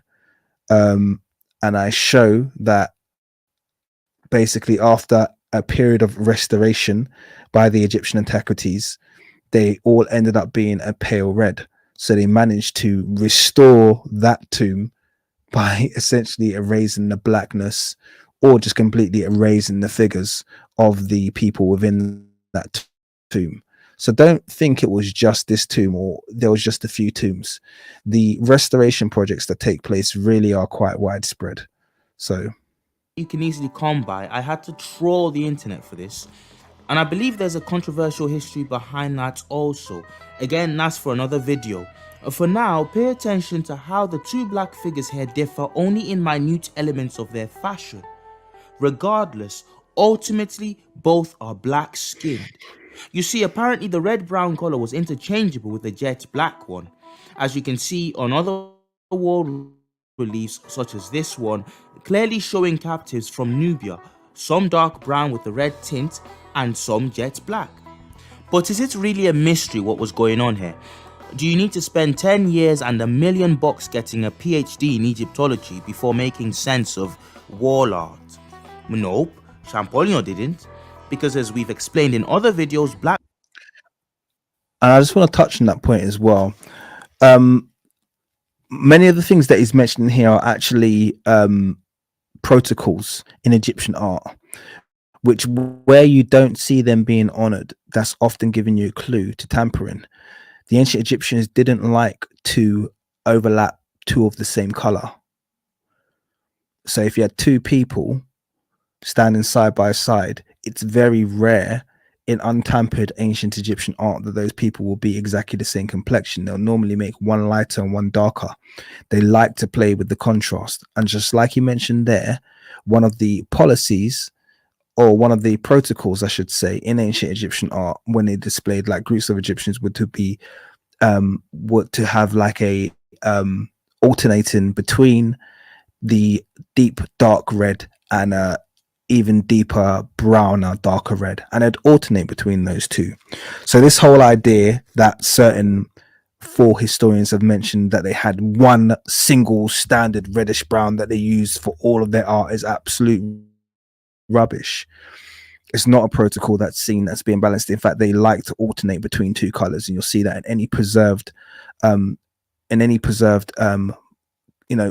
bas reliefs that show that.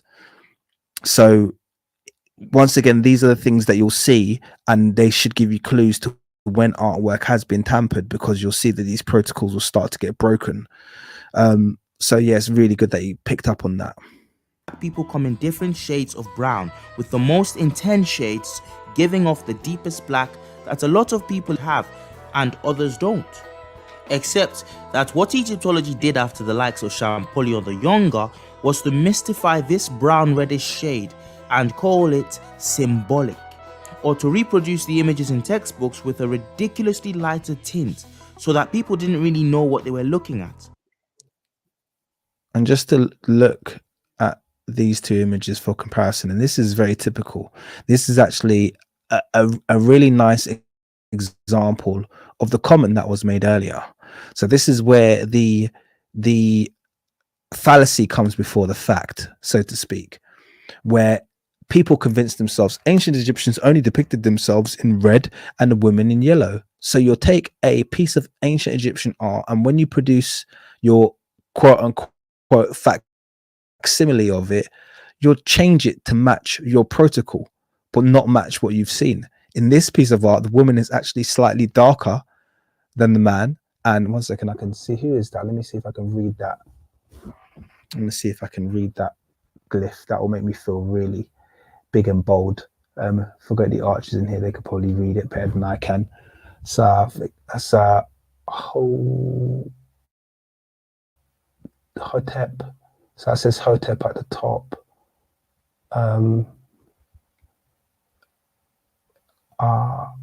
Hotep. Oh, that's Min Ra. So we've got Min Ra on the right, and it says Hotep at the top.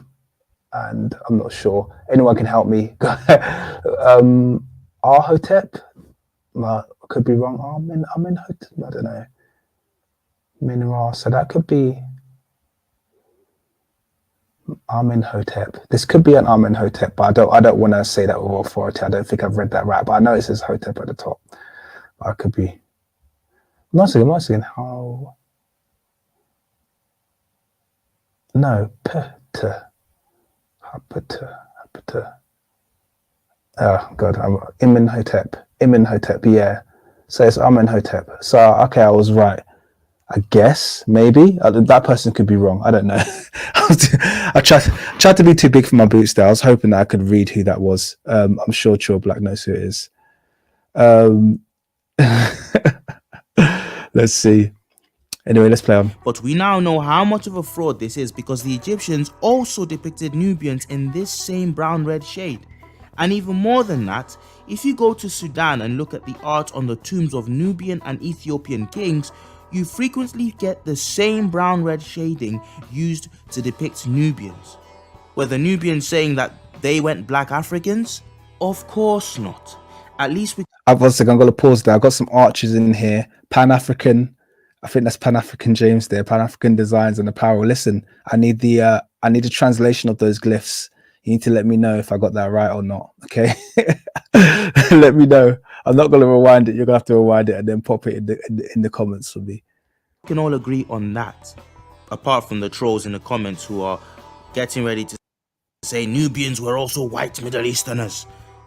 In any case, if the Egyptians were the... And shout out Kapruki in here as well. What's going on? Long time. Hey, this is a little bit of, it's becoming a bit of a a bit of a coalition in here. So great to have you all, guys. And thank you to TJ for this very generous £5 donation. I appreciate you. He says, appreciate your work, brother. I appreciate your donation and appreciate everyone who's actually joining us here. Let's carry on.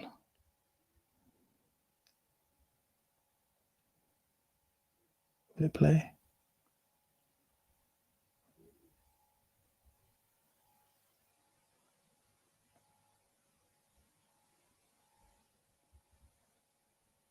What is going on? Play. Yes, I was reading it the wrong way. It was Patar. JL, you're G. Thank you very much. It was Patar. I was thinking, actually, no, I'm reading that the wrong way. Reading it in reverse. So it's Patar. So that was Patar. Okay. Cool. Thank you. The Egyptians, then why didn't they depict themselves as having the same skin tone as the Asian contingency with a yellowish tan tint which Champollion describes? Furthermore, the hair texture we see on the so-called red Egyptians can only be described as Negro hair. Come on. Look closely at many depictions and you will see the curly kinky texture of the ancient Egyptians' hair, just like Herodotus, the ancient Greek historian, described. Judge for yourself. Do the wall paintings of these Egyptians look more like these people, modern day Egyptians, or more like these people who live deeper within Africa today? So I'm just going to pause on that, give it time to buffer. which I hope it does do because it hasn't been doing it so far. But this is, you know, a very simple pictorial comparison that he's put up there, which I think was really excellent. I hope it plays a bit better because this is getting really jarring now. It's a shame because it's such a good video. Can only be described as Negro hair. Look closely at many depictions and you will see the curly kinky texture of the ancient Egyptians' hair. Which I love. By the way, if you haven't seen, I've got a few documentaries in hair, but I also have a short on hair, which just talks about the various hairstyles. These are just African hairstyles. It's really plain and easy to see. There's not really any debate to be had about that. Just like Herodotus, the ancient Greek historian, described. Judge for yourself. Do the wallpaper. Okay, someone said it might be a memory issue, so let me close some tabs and see if that helps. I'm gonna close some tabs and see if that helps. Boom, boom, boom. I mean, I've got good amount of memory on my laptop. I'll be surprised, but I'll do anything to get this to play a bit better. So I'm just gonna close some tabs. Bear with me, people. Hit up the likes whilst I'm doing this, by the way. Let's get some likes going.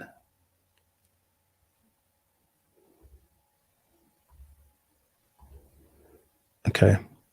I've closed a few Google Chrome windows, so that should do the job if it is a memory issue. Let's play on. Paintings of these Egyptians look more like these people, modern day Egyptians, or more like these people who live deeper within Africa today, the Afar people, many having the same hairstyles you see on the tomb walls. And note the color of the Afar people, some seem jet black and others are a lighter shade of brown. Regardless of all of this, Champollion admits in the above quote that in actual fact the Egyptians also depicted themselves as people of apparent jet black skin. I'll repeat what he said, quote, "We find there the Egyptians and Africans represented in the same way, which could not be otherwise. And note the reliefs are complete with hieroglyphic labeling.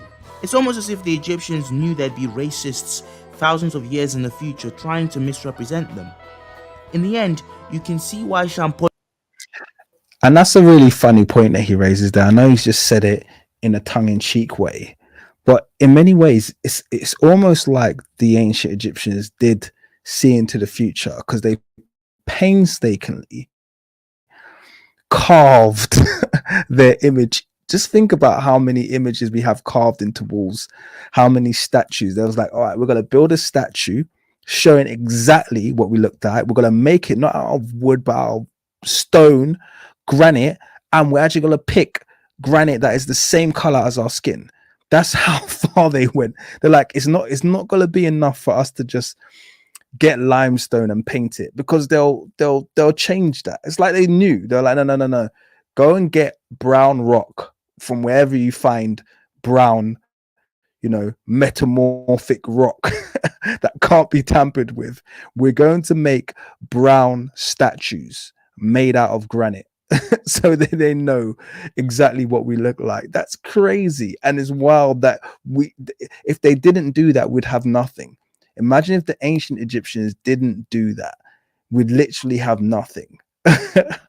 That's how crazy it is. They had to go through those extents to preserve their image. They had to have known something.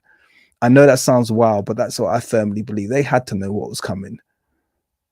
Leon concluded, and I repeat, quote, "The ancient Egyptians belonged to a race quite similar to the present inhabitants of Nubia," close quote.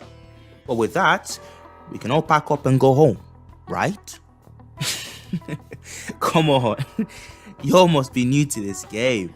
We can't wrap this up yet. No. The detractors are already readying their excuses and rationalizations for the comment section.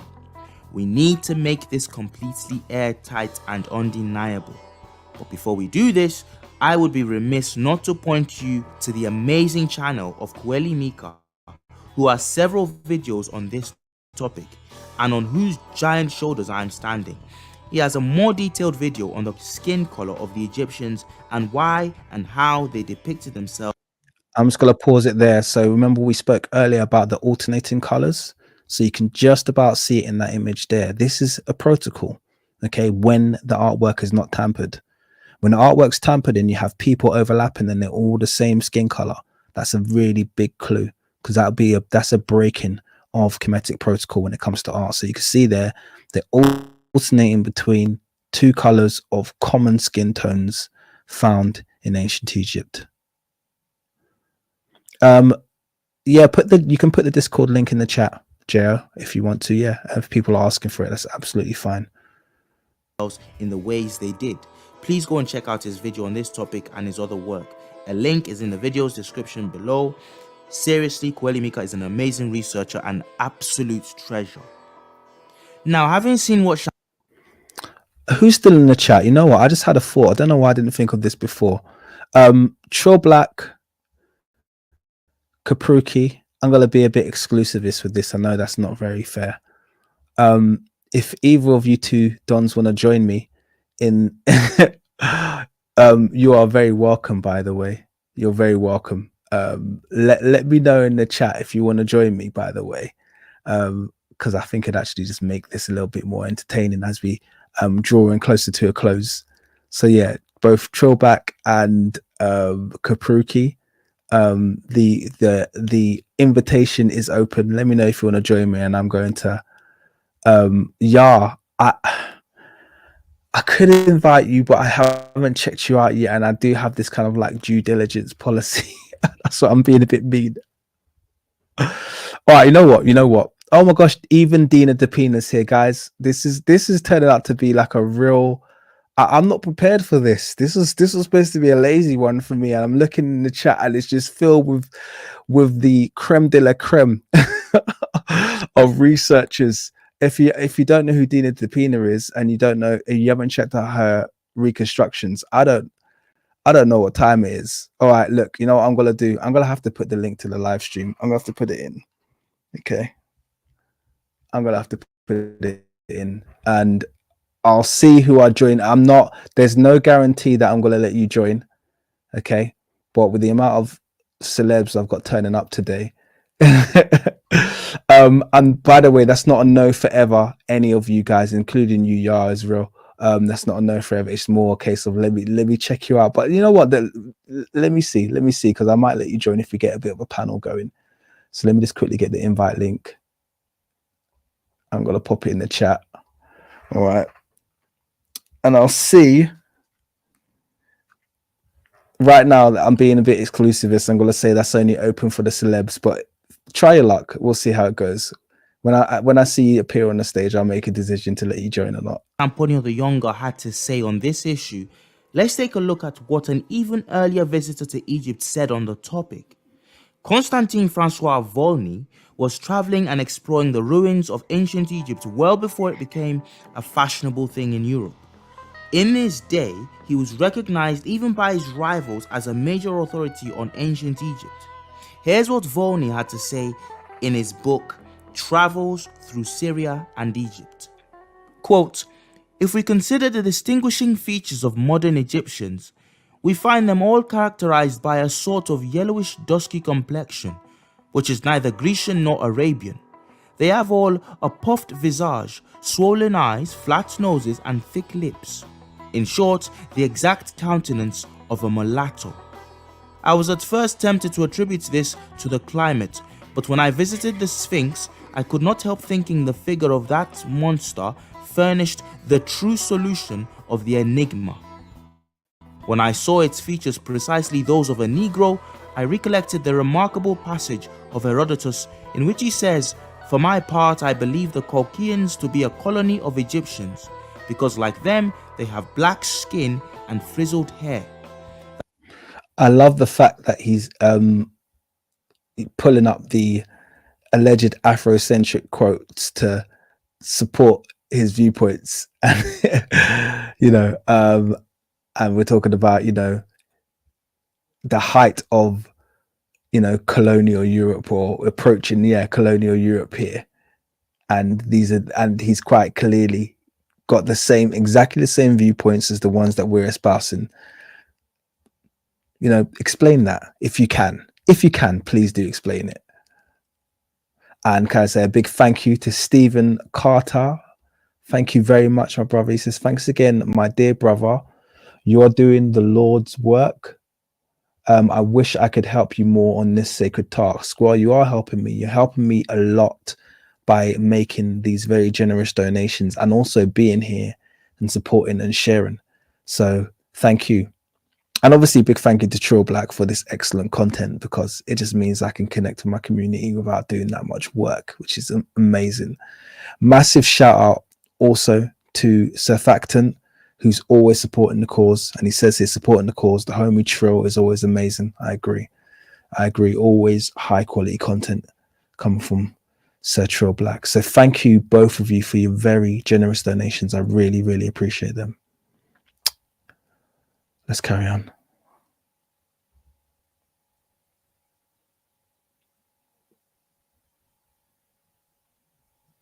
That is, that the ancient Egyptians were real Negroes of the same species with all the natives of Africa. And though, as might be expected, after mixing for so many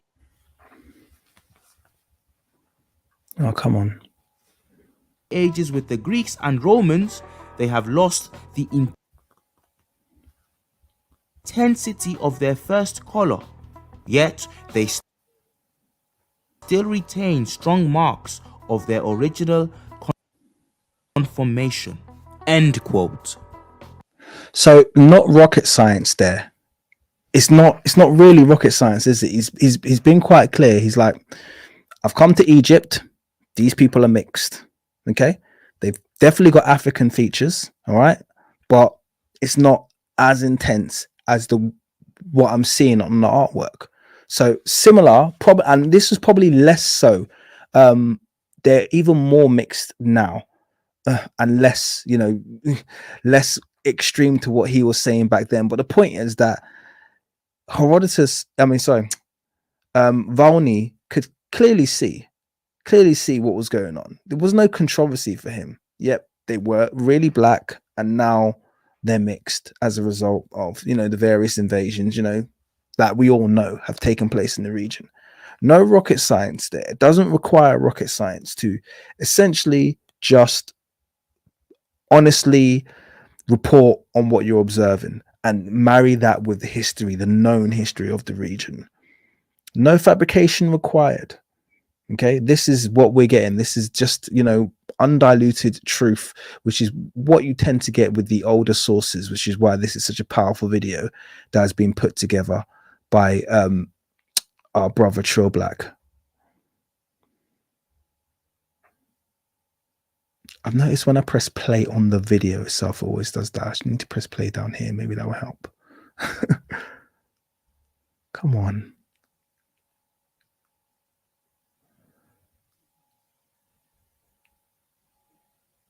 I don't know why this video is being such a pain.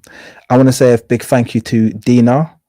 It's not enough that she makes literally the best reconstructions that I have ever seen, and I say that. By the way, guys, I do want to say something that is going to get Dina in a little bit of trouble.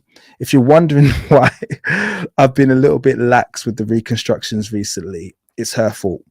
Okay, so that's the only thing I'm going to say. It's Dina's fault. Her reconstructions are so good. They've allowed me to focus on other things, honestly, and that's what I've been doing. So I've been able to really put a lot of time towards researching, writing papers, putting together documentaries. I'm putting so much more effort into them. I'm still going to do reconstructions, but I honestly, with the accuracy in which she approaches reconstructions, and honestly, she does it to such a high standard. I can't say it enough. The accuracy and her understanding of phenotype is so high that literally I'm taking a little bit of a backseat now, because I feel like we're being well represented from that area. She even does forensic reconstructions, which is an area, I've been quite open with the fact that I have not been willing to go into, but she does them and she does it with a real understanding of how to replace what's been lost on the mummy. I can't recommend her highly enough. Please make sure you're subscribed to her channel. If you're not, you are missing out. They are literally the best reconstructions. And I've got a video coming soon in my live streams where we're going to be looking at more, doing a bit of a head-to-head with my work, her work, some Eurocentrist work, some other people's works, and just kind of like looking at how we've all interpreted the same thing. So that's on the way. Thank you, Dina, for your $20 donation. Thank you. You know, I've got nothing but love and respect for you, so I appreciate that so much. And a massive thank you to Psycho Sinkle. You haven't left a message, but $20 donation. I appreciate it so much. Very, very generous from all of you. Real lots and lots of appreciation being shown there. And I've got one more to say thank you for Nerd Large, who is always here and supporting the work. I can't say how much I appreciate this. Another $20 donation. This is personally requesting a proper reconstruction of Princess Meritamen. Yes, I've actually improved that so I did the kind of fixing of her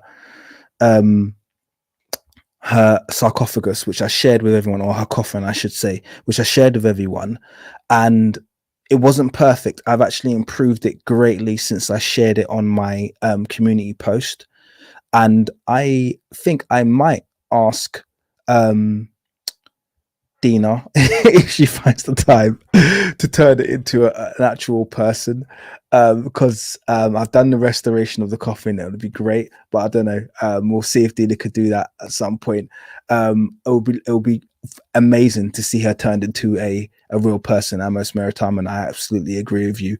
You said I should reach out to Rock Newman's show. He would showcase your work to a larger Black audience. Yeah, help me. If you think that's the right way to go, you could maybe do the introduction or something, and I'll be very happy to follow up. But yeah, thank you very much. Your $20 donation is very, very greatly appreciated. So thank you, all of you guys, for your generosity. Really appreciate it, especially since this bloody video isn't playing at the moment. It's really beginning to irritate me. Why is it not playing? Were real Negroes of the same species with all the natives of Africa, and though, as might be expected, after mixing for so many ages with the Greeks and Romans, they have lost the intensity of their first color.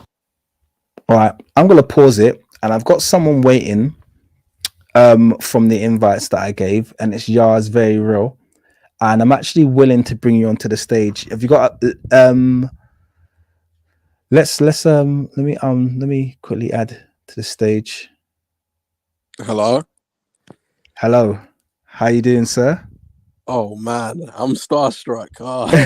Yo, bro. Okay. Let me compose myself real quick. So, bro, I have to commend you on your work. You are literally you are busting through the door of the lies, the thousands of years of lies upon ancient Egypt. Like, I am so proud of you, bro. I don't even know how to put it into words. I see you as almost your channel name is the epitome of what you are. You're literally a king. You are facing an entire institution of people who are lying upon a culture that we know is Black, and they don't want to admit it. We have the proof, and you've been showing this proof back to back to back to back. So I commend you so much. I feel like these are things that these people would almost, I don't want to speak negatively into your life, but I feel like these are things that these people would almost do violent things over. So the fact that you're doing this is I see so much bravery in you, and I'm so proud of you, bro. Please keep doing your work. And also, you are a Yoruba Black Brit like me, so I'm it's insane, bro. I'm fanboy. So yeah. It's that's what I wanted to say. Well, I mean, yeah, sorry. I'm just starstruck. You're amazing, bro, for real. Well, I am thoroughly gassed. I'm gassed, first of all, that you're starstruck. Okay. And I'm gassed at I appreciate the feedback, because I'll be honest with you, I don't sit here at any point in the day and think that I'm doing anything great. I honestly don't. I literally just think I'm just doing what needs to be done. And I think getting feedback from you and obviously the community, I appreciate it so much, because I don't think that I'm doing anything special. I think that this is what we should all be doing, and maybe we weren't equipped. And I think I've been very fortunate to be able to bring a lot of things into one place. I think I have been fortunate to have been placed in certain forums and spaces, and be blessed enough to be able to have a bit of a library to bring the information together. But then once it's kind of brought together, often like I'm doing today, I'm just stealing other people's work and just you know what I mean? I'm just going, hey, like look, guys, this exists. Open your eyes, look at this. So I appreciate your feedback, man. It's very, very well received, and yeah, thank you very much. I mean, for what being you're here. doing, And for your like donation. you're taking a culmination of different sources and putting it together. You're using like different research from different people, and you're putting it all in one hub where people can access it easily. And you're also using visually appealing videos to present that information. So like you're doing a really good work, bro. I know you don't make like I know you may not see it as like anything big or anything massive or anything groundbreaking, but I genuinely believe like what you're doing will change how people view the ancient Egyptians in generations to come. I genuinely believe that. I believe you'll do like I believe I don't know if you're religious or not, but I believe that this is a purpose that you've been sent to do. Like this is something that you've been placed in the position that you've been placed into to do. Like this is what you're here for, because the way you're doing it, bro, I've never seen someone so brave. Because like the thing is with the ancient Egyptian thing, it's like everyone knows they're black. Like it's undeniable. It's undeniable. But the problem is we can't say it because they don't want us to believe it. And what you're doing is you're just saying, no, screw all of that, I'm just gonna say it. And you've been saying it, and more people are listening, and that's what we need, bro, for real. Appreciate it, brother. Appreciate it. I think you'll appreciate what I'm gonna say next, just in response to that. I think growing up black in England does I think particularly my generation as well. I'm not sure how old you are, but I'm kind of somewhere between millennials and Gen X, yeah. And I think growing up my generation, we grew up with a certain amount of arrogance. Yeah. I think it's particularly growing up in England. Oh yeah. You have to grow up with a certain amount of arrogance. Do you know what I mean? Yeah. And I think that's where a lot of what's perceived as bravery comes from. It's just kind of like, well, I'm gonna say I don't really give a give a crap what you think about it. So no, I appreciate it, man, a lot. I appreciate it a lot. I'm gonna add someone else to the stage as well, just to join. Since the video is not playing, someone who's been here from the very start of the journey. RJ, you about?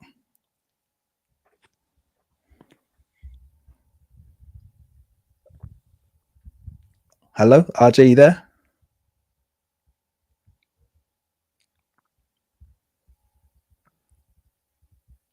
I can see you. What's going on? I can't hear you. RJ, I think there's no audio, bro. Yeah, go to the settings and see if you can add an audio. Just test your mic.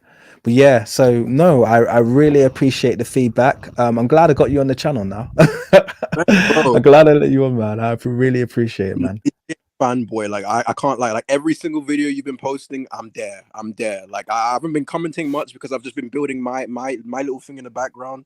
But I'm here now. Like I would love to talk to you more, because honestly, bro, you are like one of my biggest inspirations when it comes to this research stuff. I mean, I would say I've been like a researcher for like the last year or so, and like I feel like your information has helped me propel in a certain direction that I've been researching. I don't know if you know about the ancient Israelites and such, but I've been doing research in that region, and a thing that has been constantly pointed to me while I was reading the Bible is that the Israelites and the Egyptians were constantly mistaken for each other. It happens throughout the Bible. And the fact that you have proven, well, it's not even you proven, it's just there. The fact is that the ancient Egyptians were black. Mizraim descended from Ham. which is and every Eurocentric Christian says that all black people come from Ham. We are the children of Ham, right? If Mizraim is a brother of Cush, and Cush is the progenitors of the Cushites, and Mizraim is a brother of Cush, and the ancient Egyptians who are the Mizraim is the ancient progenitor of the Egyptians, and the Egyptians were constantly mistaken for Israelites. That means the Israelites were also black. And that's a fact that they do not want us to know. So that's another point of research that I've been using, and your research has helped so much in regards to that path I've been pursuing. So I thank you so much for your existence, bro. Honestly, No thank problem, you. man. I mean, what you're saying is very. I'm going to be honest with you. It was something that I found very shocking, and it's a topic that I haven't touched on this channel yet.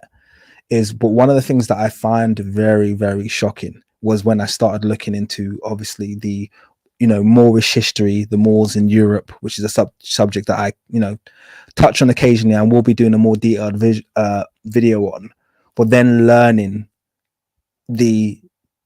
basically the identity of the people who were called Israelites, and the fact that there's so many references to them in the throughout the kind of early modern era, late medieval era, and they refer to them, like you said, as black people, which was shocking to me because I wasn't expecting to see that. That was like, and obviously you saw I did a video on maps and stuff like that, and you see the Kingdom of Judah and West Africa. I'm not going to go into that today, but yeah, the subject is big, and it can be very kind of like, once again, it's almost like here in ancient Egypt was black for the first time for a lot of people. When you don't know it, it's like, it sounds like people are talking crazy until they start to unveil a lot of the evidence. And then once you've given the evidence, it's kind of like, okay, now it's really hard to deny this.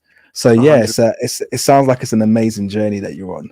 Bro, very interested to see. so much of that German. Oh, bro, thank you so much, bro. I cannot express my gratitude to you so much. Like, you are I don't know, bro. You're just a legend. Like, bro. Thank you for existing. Thank you for doing this. Like, someone had to do it finally. Like, just lay out the facts, show the footage, show the cranial measurements, show their own depictions, show the climate they were in, show the people that they were around, show the what's it called, the African continuity in terms of traditions. You've shown all of that. Like, they're like, the only thing that these people can do is like refer to this one study that says, oh yeah, the modern Egyptians are more related to the ancient Egyptians than today. It's like, no, we know that you invaded the Arabs invaded ancient Egypt like how many times? We know that the Greeks invaded Egypt. We know that the Romans invaded Egypt. You can't tell us that the modern population of Egypt is how the ancient population looked. Like, you're not doing it, bro. So like they have no ground to lay on. Their what's it called? Their ideology is built on a foundation of sand, and it's only a matter of time until that sand is pulled away and it all crumbles down. And you're doing that. You're putting it piece by piece. So I thank you so much, bro. Thank you, honestly. No, I appreciate that a lot. And what's really interesting, you touched on the subject of obviously the fact that they rely on that Schunemann study. And I think you were asking earlier about if we have a Discord, and we do have a Discord. It's an excellent place. Those guys teach me so much every day. But I put out a survey the other day, and I was like, I want to do a video just covering every single genetic study that's been done in ancient Egypt, because genetics is a subject, notice I don't really go into it that much because I think it's been used divisively. I think but also that I don't like, it's been weaponized. Absolutely perfect way to put it. It's been weaponized. But also, you notice on this channel, I don't like shying away from subjects. So if there's anything that they're pretending or acting like it's teaching something, or it's disproving something we're doing, I like to tackle it head on, just like we did with the Schunemann study, and I got that documentary, and totally destroyed it because it's a load of rubbish. But it turns out when it comes to the whole genetics thing, there's very little. And in fact, the very little genetic information we have is so African and so black that it scared them from doing genetic tests on any other ancient Egyptian mummy. So the reason we only have Hawas's 2010 autosomal test on the ancient Egyptians is because they're terrified of doing any more genetic tests, because they know for a fact that it's going to just make the ancient Egyptians more African and more black. That's why they don't exist. Yep. So it's like, Negro. I'm gonna do my video.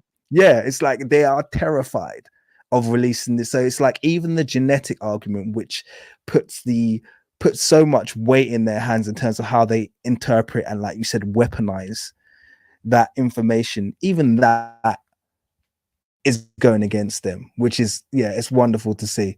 I'm gonna add a couple more people to the stage really quickly. Of course. Bahrain Scholar, who I know very well. Hello, sir. And RJ McKenzie, who's back, and I'm hopefully has a working mic now. And just a big shout What's out, up, brother? thank you Can you hear to me? Latal Lafraise. I can hear you, for your €199 donation. I really appreciate it. Thank you very much. How you doing, brother? Hey, what's going on? What's going on, brother? I'm doing good. There's How you RJ, doing, the King? legend, Good to hear the from you legend again. himself. Brother, you know, it's such an honor being with you and amongst y'all Israel and Berean. You know, it's such an honor being with you guys, you know, because, you know, it's just an honor. I have no words to say, but it's just an honor. I'm young. I'm 22, and I'm doing a major actually in history. So, and it's such an honor doing this, because you guys are confirming. Wow. You guys are confirming things that my grandfather, who's alive, thank God, who's alive, who told me these things since I was a kid. He's been telling me these things, you know, and growing up, you don't like, for me, when I first heard these things, like, I didn't believe it. I thought, it was like, okay, you know, but even there, like, I didn't fully grasp these things. I knew in some sense that the ancient Egyptians were black. I just had some, it was pretty obvious by looking at the walls. And I'm looking at them in the museums, you know, I'm like, they look just like me, you know, the lifts and stuff, but you don't fully grasp it when you're younger. And getting older, I started putting the pieces together, and I realized that, wait a minute, Egypt is in Africa, and looking at the people on the wall, they all look like one and the same. And this is something that never stuck with me. So I live in Canada. I live not too far from Toronto, one of the major cities in the country. And we have a famous museum that I personally love growing up going, called the Royal Ontario Museum, right? And there is a section that is dedicated, there are two galleries, one that is dedicated to Africa as a continent, and one is dedicated to Egypt. And that never made sense to me, because why is Egypt history, antiquity, separated from the rest of the continent? Because in the other gallery, yes, it's dedicated to Africa, but it's dedicated to West African and Central African countries like Ghana, Nigeria, Sierra Leone, South Africa, and those. But they separated from ancient Egypt. That never like fit in my head well. I'm like, why is these separated? You know, and coming to realize is that it's a due diligence, you know, it's to separate, it's the deliberate attempt to separate Egypt from the continent and separate the people from the continent, and just the North in general. Because Brother Trill, shout out to him in the Moors, and you, Brother King, and you too, brother, on the Moorish video. I'm still waiting for that return of that Moorish video against Metatron, you know. I know you're gonna kick his butt again. So yeah, again, like going back to what I was saying, it's like about the Moors and stuff, is that the whole entire region of North Africa is so separate from the rest of the continent, and it just never stood right to me. And growing up like in a white predominant society, is that you don't really get to know a lot of these things, because I first heard about the Moors through my grandfather. Hello. Through a black school that mentioned black people in Spain once during Black History Month, and and I never Sorry knew that. guys, I just did a bit of a sorry, I just did a reconnect, and the internet should be a bit better now because I think my internet was playing up. So I've just connected to my 5G. So I lost you for a couple of minutes. Well, for about 30 seconds there, RJ. Okay. So yeah, just spin it back and carry on. Sorry, go on. You know, you Actually, guys, before you go, I just want to quickly give a shout out to Jeffrey. Guy out who said, salute King, Dina, Trill Black, and all the truth tellers. Please consider joining forces like the Avengers and do a I guess let's put probably a set of live streams together. Then dare Metatron and whoever else wants to debate. Hey, we're definitely gonna collaborate. I don't think they'll debate us though, because they are terrified. And a big shout out to Daryl K. He says, you and Trill Black make me so proud. You guys do amazing work. Thank you very much. I appreciate you, and I appreciate your very generous donations. We're doing what we can, and I'm just so happy to have such a fantastic audience today. This is like, I feel like I'm in the Champions League today, man. got all of the people. Sorry, go on. Sorry, I said no. You are a champ, bro. Like this is everyone's coming together. Like you've accumulated such a great audience that like all the great researchers are here at once. It's insane. No, yeah. it's amazing for me. I'm fanboying as much as you are right now. So yeah. So let me let you finish your point. Yeah, my point is that you, brother, like you, Kwalimika, brother Trill, brother Kapruki, you guys are starting a movement in this generation. I personally, that is breaking down strongholds that I believe has been plaguing our people across the diaspora for generations. And you guys are with these contents and this research, and all the sisters and that are doing these and the sisters that's doing the greatest reconstruction. You guys are breaking down strongholds that have been like I said, been plaguing us for generations. And I'm glad that I'm one of the young people in this generation that is seeing this. And I owe it to you. I owe it to my grandparents. I owe it to the many people, even people of the past. You know, Marcus Garvey, all these people that been telling us who we are. So I commend you, all you guys are doing that. All you guys on the stream, all in the chat. Salute to you guys. Appreciate it. That's a very high commendation, and I appreciate you being here, being a supporter for so long. And I just want to add really quickly that what you said was happening in the Canada Museum is something that we see over here in the British Museum and every other, when they're trying to separate Africa and Egypt. It was next door. I think I went to the Louvre and oh no, it was the Berlin, the Neues Museum in Berlin, and Africa was on a different floor. It wasn't even like near Egypt. It was like you had to walk to a completely different section.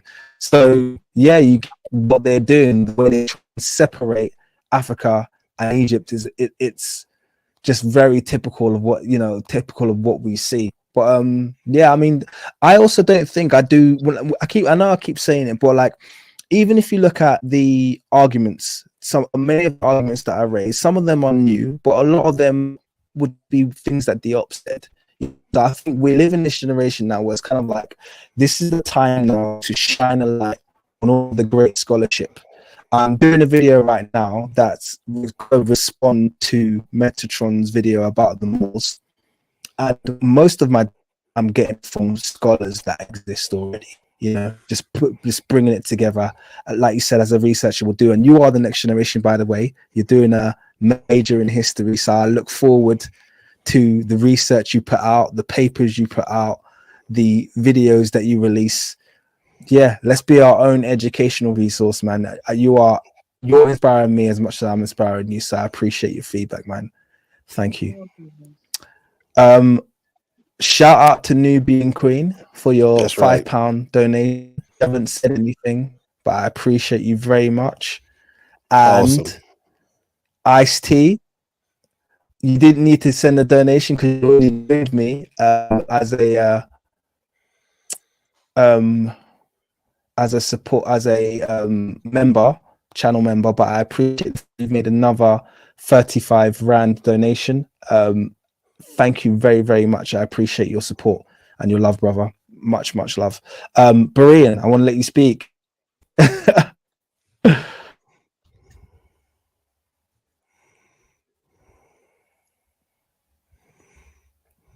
Berean Scholar, you there? I think you were speaking before, but you must have cut out. Has he cut out? Berean Scholar, are you there? Are you gone?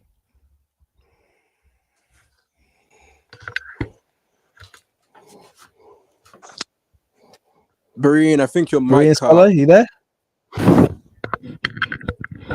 That we can hear something. We can hear something.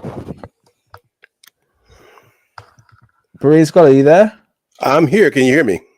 Yeah, we can hear you now. Go on. All right. I had a little difficulty with my mic, but we got it fixed yet. Hey guys, Yeah, I am glad to be on with you guys, and that young man from Canada made me feel good. That's awesome, seeing that excitement by knowledge.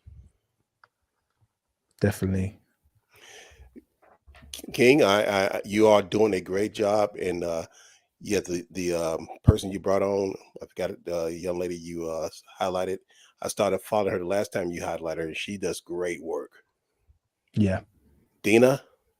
Yeah. Nydia Senegal on Instagram if you want to check her out there. Yeah, that's why I went to her Instagram that day.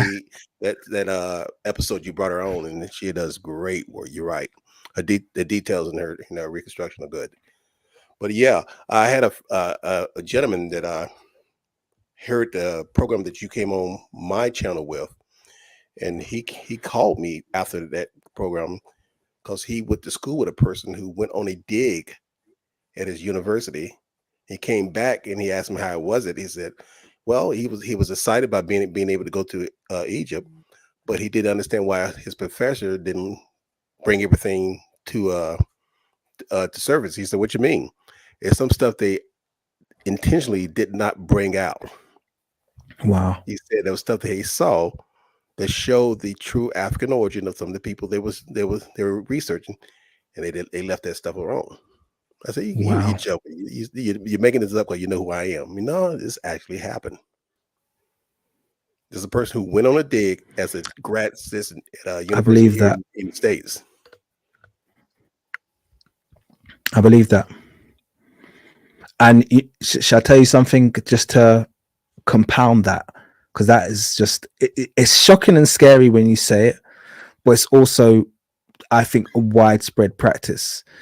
Do you know the British Museum has everyone's always known that it's had a huge archive in its basements, a huge archive of artifacts. So the artifacts that we all see around British Museum, we think we're getting all of ancient Egypt in what we see from the Noyers, from the Louvre, from the British Museum, from the Metropolitan Museum. These are kind of like the major pieces that circulate the internet. Everyone thinks kind of summarizes ancient Egypt, but the British Museum actually had more artifacts in its archives in the basement of the British Museum than it had on display. And these are the ones I know from people who have visited, because you could back in the day you could visit the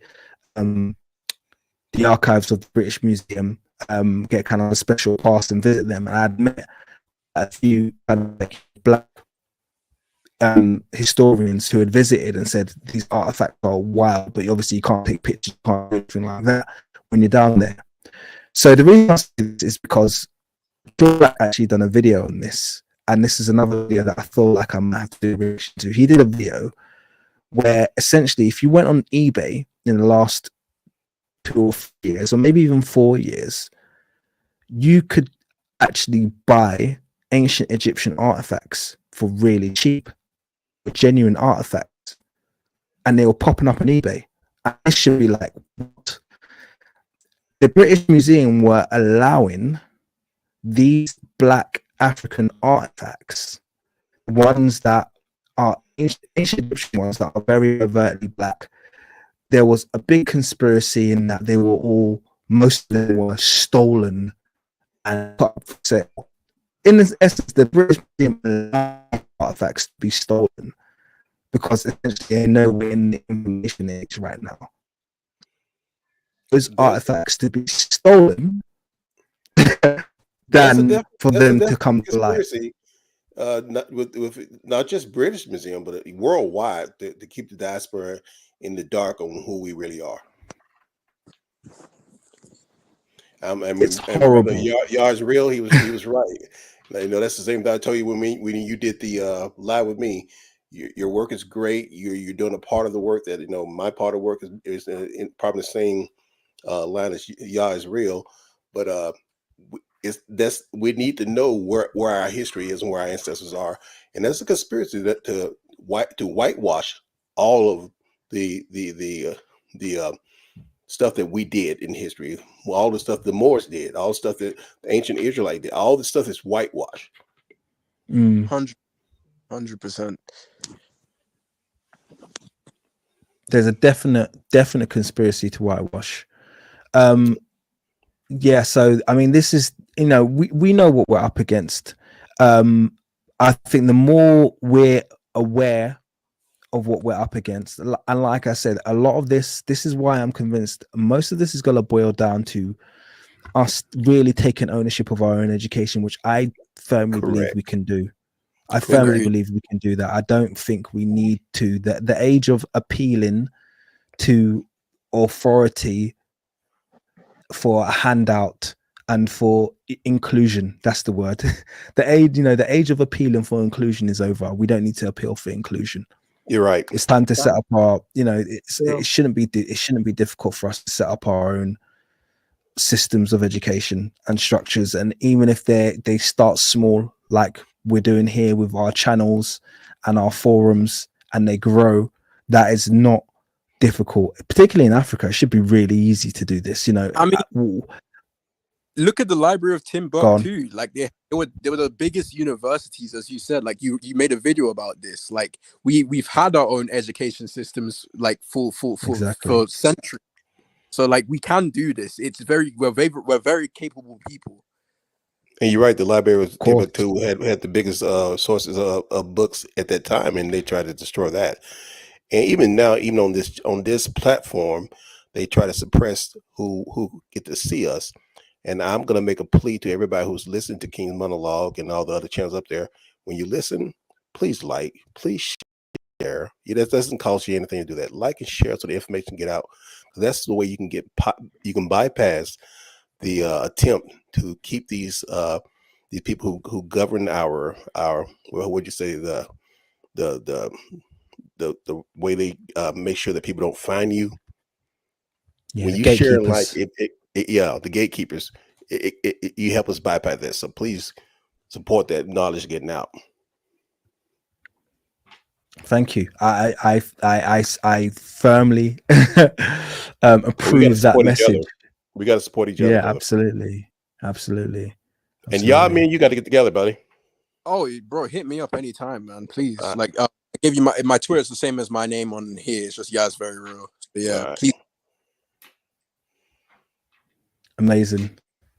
I love it. Fantastic amount of this has been a very enjoyable stream, considering the technical problems that I faced. I don't know why this video wouldn't play. I'm gonna try and play it again now, guys. By the way, I'm gonna see if we can get it back now. That was excellent having everyone on the panel. Please feel free to stay because the video can play, and maybe if you want to give some input towards it, you're more than welcome to. I'm gonna hit play and see if we can get through more of it.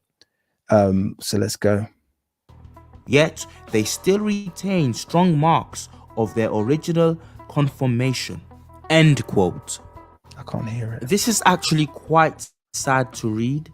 It shouldn't be, but to see how truthful white scholars once were about the Africanicity of ancient Egypt, I can hear it, and to compare that to the attitude. Can you guys? We can hear it. We can hear it. Yeah, again, we can. And you have to ask yourself, what It is lagging though. It is lagging a bit. Oh, weird. Everyone can hear it apart from me. Yeah. Okay. Bizarre. I'm gonna remove it and see if I'm gonna pull it back up and see if it works. One last try, and if not, I might wrap it up. Yeah, I feel it feels like it's the software that's the problem at the moment.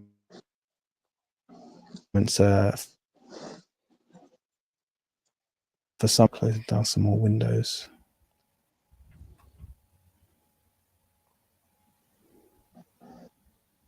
Let's try again.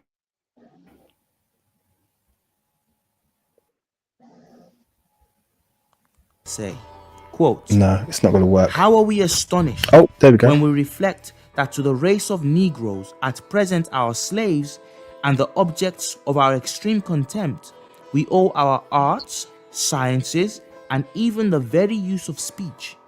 And when we recollect that in the midst of those nations who call themselves the friends of liberty and humanity, the most barbarous of slaveries is justified, and that it is even a problem whether the understanding of Negroes be of the same species with that of white men, end quote. Wow. Just wow. Voni, a white man, is saying how enraging it is that to the black race belongs probably the oldest, grandest civilization we know of. And yet that same black race in his day was being treated like you know what. And Voni called it out. For this, Monsieur Voni, I say thank you, sir. You were truly a man of integrity. Next, we have John Stuart Mill.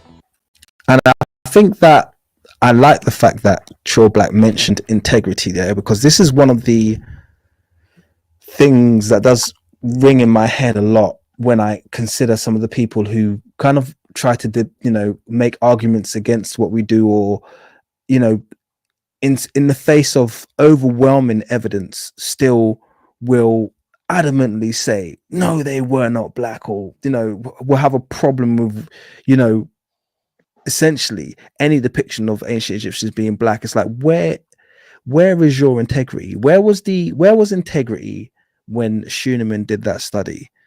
When Krauss and Schunemann did that study, with 100% their entire intention was to try and create distance between ancient Egypt and native black people, knowing that what they were doing was essentially lying, knowing that they were going to be fabricating information, knowing that they weren't testing ancient Egyptians when they were coming up with these conclusions.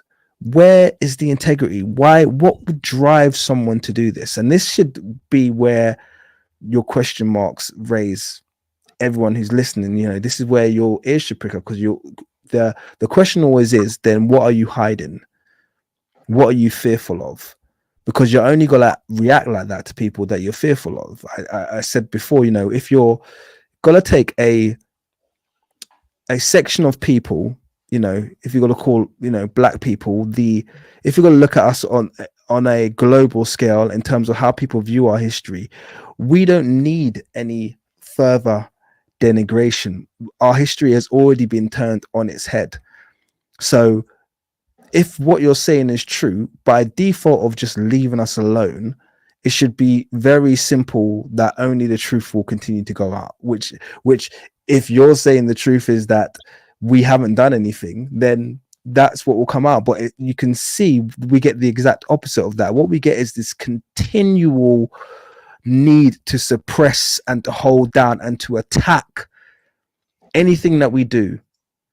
They have to attack it. They attack our progressions towards history. They attack our investment in anthropology and our writing of books, and any theorizing that we do is actively attacked, and it won't be attacked by anyone. It will be attacked by the creme de la creme of Egyptology. As you guys know, I have the very top reconstruction artists writing papers about my work. I'm a YouTuber and an independent researcher. I can tell you guys right now, I could list 5 or 6 Egyptologists, and I mean top qualified Egyptologists who have read my latest paper. They are watching everything that we're doing on this channel. That's so fire, And though.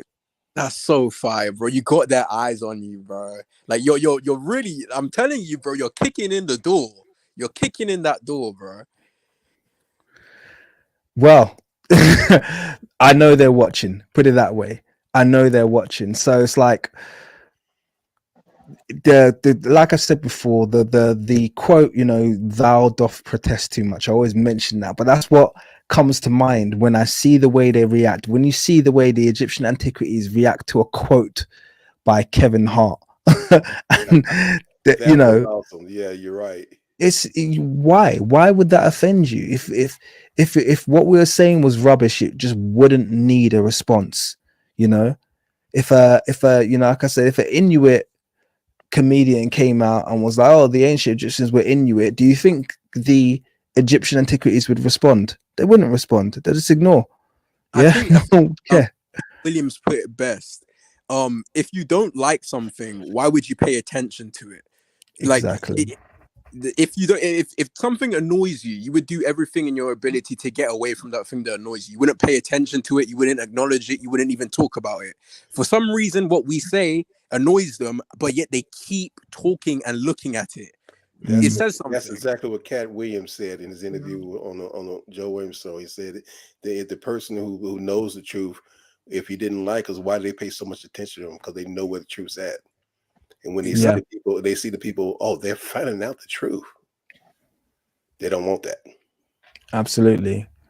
And that's the logical conclusion. The logical conclusion is that we know it's like the truth will always rise to the top. You know, that's the bottom line. And it takes active suppression. It takes people to actively hold down the truth for them to kind of like maintain this illusion that they've got everyone operating under. That takes, you know, if the default position is what we are presenting, that's the default, and that's why it needs to be actively suppressed. Because if you left everyone alone and you weren't constantly bombarding them in the media, constantly bombarding them every 2 years with a new film about Egypt, constantly bombarding their visuals with lies, then the world, even without the aid of quote unquote Afrocentrists, would quickly default to the understanding of what we're presenting. That's what they'll default to. It'll just go other, you know, even, you know, your average European be walking around, they'd be like, oh, wait a second, that statue of Amenhotep III kind of looks like a black guy. You know, that's what they would end up, because it's the logical conclusion. So it takes active suppression. That term Afrocentric, it's a made-up term by the white supremacists, because what is Afrocentric? Well, I would say it's a bastardized term, definitely. Because number one, I agree. All mankind came from Afro. All mankind came from us. Yeah. So it's almost like when they say that we are being, you know, the reverse racism. You can't be reverse racist. There's no such thing. Yeah. And man, I also want to add. Can you guys hear me? By the way. Yeah. Can you hear? Yeah. You know, and I also want to add too is that the amount of backlash they will get when truth comes out, you know, and the amount of basically the less attention, which equals the less money they will get, because people are not realizing this, that people are making these Eurocentrists and all these Egyptologists are making money out of Egypt, basically, right? And they're doing it because of tourism, and they're doing it because of this romanticization of Egypt, and they see it as a European thing with it's a mix of Eurocentrism and Orientalism. And so once you give the fact that Egypt was black, then that romanticization is going to go away. And also, I just want to quickly mention, you know, that you mentioned brother in your video in response of Ancestral Brew and Metatron, is that you said actually not them, actually when this whole Kevin Hart and Cleopatra thing were coming out, you said that people should be thanking people like groups like African Americans for teaching this thing. You know why? Because because you said people were not caring about Egypt. Yep. In the hands of modern day Arabs and Europeans, no one was caring for Egypt. Yep. No one gave a thought about it. But until Black people were starting to take hold of it, even that in itself is telling that there's a sign here that the civilization was by them, because it's only by a group of people who have connections to a culture will have more personal connections than a people that came into a land and just settled there but don't really have any ties of it. Absolutely. That's an excellent point. Think about that entire ancient aliens movement, which I'm sure most of you have heard of. Yeah. Oh yeah. Where they try and give all of the achievements of ancient Egypt to aliens.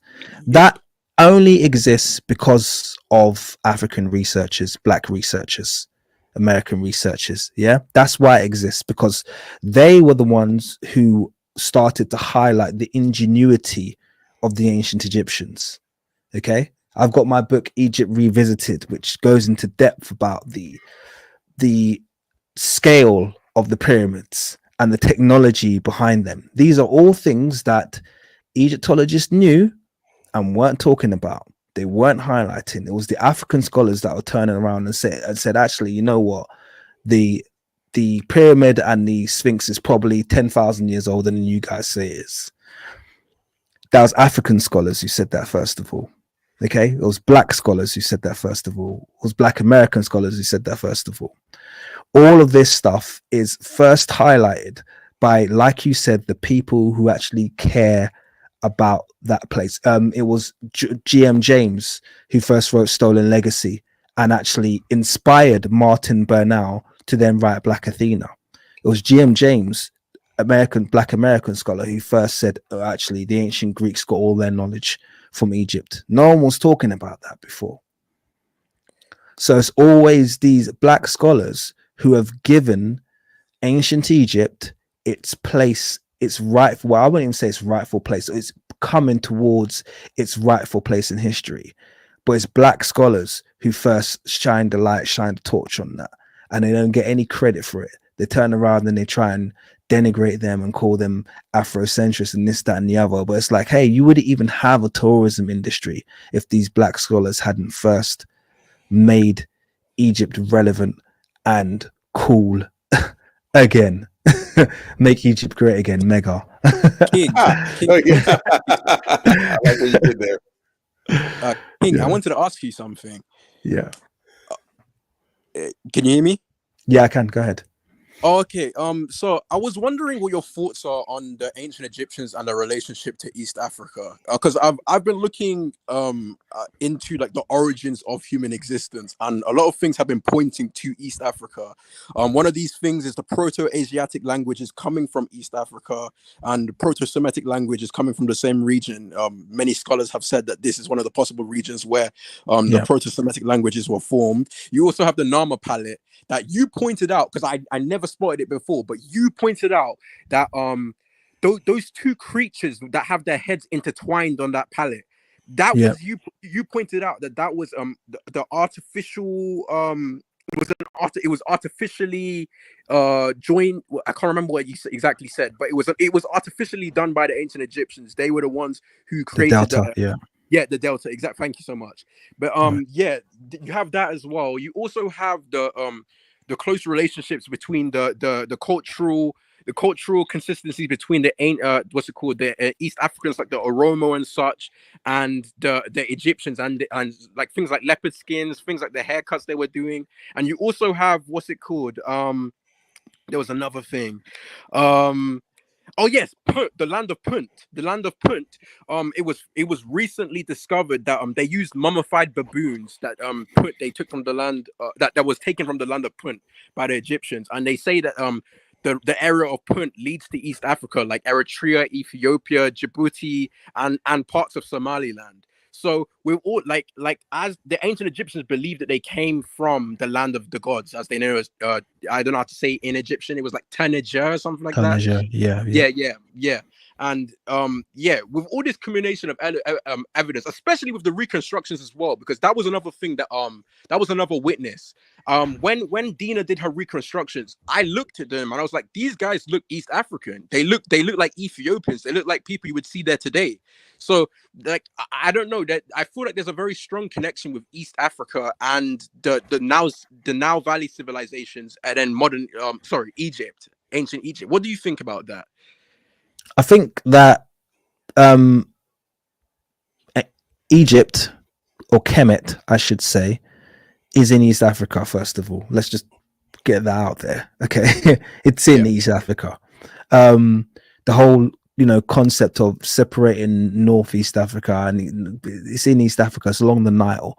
The Nile is a very, very strong and consistent cultural conduit. It's very, very consistent along the Nile. There are just features, and you'll notice that I do push this. There are features and cultures that exist along the Nile that are quite strong. Okay, they're amplified along the Nile. My thoughts are that the ancient Egyptian, every sapat represented in ancient Egypt, every nome or every city represents a different ethnicity. That's what kind of like my research leads me to, and that's something that's reflected in every African nation, to be totally honest with you. You can never get an expanse of land that large in Africa, modern times or historically, that's going to be represented by one ethnicity. That forget it, it just doesn't happen. The expanse of the Nile that Kemet resided on is far too large to be one ethnicity. Each of those cities would have been a different ethnicity, and that's exactly what you'd get in modern Ethiopia, Nigeria. Pick your landmass, and you're going to see that those ethnicities will change after every few hundred miles, and that's exactly what you see in ancient Kemet. So I believe you definitely had ethnicities that reflected what you see along the Horn of Africa. You had ethnicities that reflected what you see in Rwanda, Uganda, Buganda. You had ethnicities reflecting what you see in the Congo. I believe that you even had pygmy ethnicities, and I pointed this out to people that Pliny stated that the people of Dendera were short-statured. So he was implying that the people of Dendera were pygmy people. So these are all separate nomes, different ethnicities, and totally normal in the context of what ancient Egypt was. I also just to extend on that point, I was pointing out to someone that modern Egypt is not ancient Egypt, and this is in more ways than one, because in many ways we have a colonial mindset when we think about countries and borders, whereas Kemet was not a landmass represented by borders as we think. Kemet was 42 cities, and the people within those cities were classified as the people. There were people who were on the landmass of what we would classify as modern day Egypt who are not a part of Kemet. And this is a part of history that people don't like to look into, because people would refer to themselves not as I am from Kemet, as people might think, but they would refer to their city. That was the ancient way of doing things. They would say, I am from Waset or Thebes, I am from Komombo, or I am from Dendera, or I am from wherever it is. But that's where they would hold their identity. Their identity was not necessarily held in them being from Kemet. It was more held in the city that they were from. The city would represent their totems, which was their essentially their religion, their worship, which extended further than just this idea of there being an ancient Egyptian pantheon is one that I feel has been over exaggerated as well. I think when people took their totems very seriously, so when you went from one Sepat to the next, you might be entering a completely different religion. And this is why people could go from one city in quote unquote Kemet, go to another one and feel like they're in completely different land with completely different people.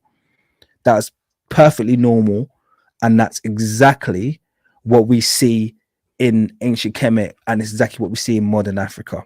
Okay, so you can literally go be in Nigeria, and you can go from the north, be amongst the Tawera people who look Ethiopian. You could travel a few miles and be amongst Hausa people, and you could travel a few miles more and you could be amongst Yoruba people, and all of this within the same quote unquote nation, but very different ethnicities with very different cultures, but existing under a single banner. So yeah, I say that to say I don't look for mono ethnicity when it comes to ancient Kemet. And that's why I feel quite comfortable when a reconstruction comes out looking like a Ethiopian, a Somali, a Congolese, a, you know, Southern Moroccan. I'm comfortable with all of these indigenous African looks because I believe that that is what was represented in ancient Kemet. You would get this differentiation of phenotype depending on which Sepat you happen to have landed in. So that's a really long answer, but I hope it was honestly useful. Bases that like I didn't even conceive, like I didn't even think of, especially with the pygmy stuff. I did not hear that. Like that is, I have to look into that. That's amazing, bro. But yeah, you answered my question like so in detail, so I thank you so much, bro. No worries. Appreciate it. And I'm enjoying this live stream, but in saying that, it's also very late, so I think we might wrap it up now because it's 11:45. And I was intending for this to be short, but technology never seems to go that way. We've got 220 people in the live, and I honestly have had a fantastic time today in spite of the technical hiccups. Burian Scholar, RJ McKenzie, Yah is very real. Thank you for joining me on the live stream. It's been an absolute pleasure. Of and course. you've really uplifted me. And thank you for existing, bro, honestly. No, it's absolute pleasure. Your words of encouragement really are motivation. If you haven't noticed, I've put a load of live streams, so I don't want to kill myself today because I've got another one tomorrow, and I think I've got another one before the end of the week, and then another one on Monday. I want to do a load of live streams because I haven't been live for a while. So please join me tomorrow. Put your notification on, reminder on. Go to my channel now if you haven't already. If you haven't already, put your notifications on for the live streams. Just go to my channel and just click on all the lives, hit notifications, hit up the likes now before I go. Nerd Lars mentioned that Bez was a pygmy god. Yes, indeed. Yeah, hit up the live streams now. I'm sorry, hit up the likes now. And thank you for joining me. Thank everyone for the very, very generous donations. And thank you all of the superstar channels that came along to the live stream today as well. It was absolutely dope. And obviously, biggest thank you to Trill Black for his amazing video, which I feel it's a real shame that we only got halfway through the second one, but we got all the way through the first one. Thank you everyone for joining, and yeah, peace, and I'll see you all tomorrow. Thank you. And brother, could you send me the Discord so I can, join? Yeah, I'll put that in the chat now. Actually, let me put that in the chat before we wrap up. Appreciate you so much, bro. Thank you. No worries. I'll share that now, unless someone else can share. Can someone from the Discord, if you're in the chat, share whilst I'm trying to find it? You might get there before me. Sharing and invite to Discord if they've got anyone. Jo, if you're there. Oh,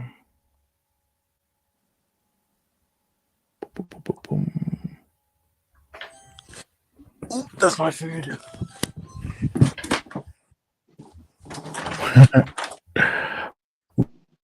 We live in the Uber Eats age, I tell you. I know.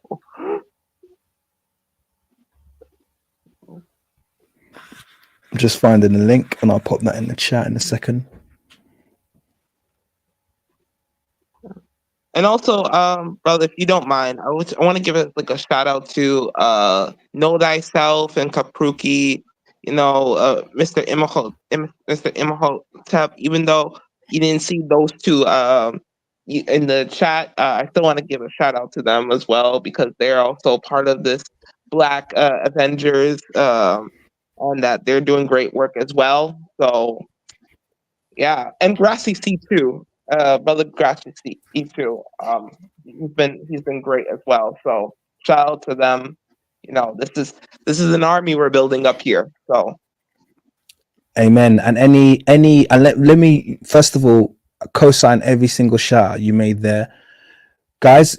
I just want to kind of give this shout too as well. Any creators out there, do what you can to support any new channel you see starting, honestly, because like you said, we're supposed to be, if you're really about this and you're really about people,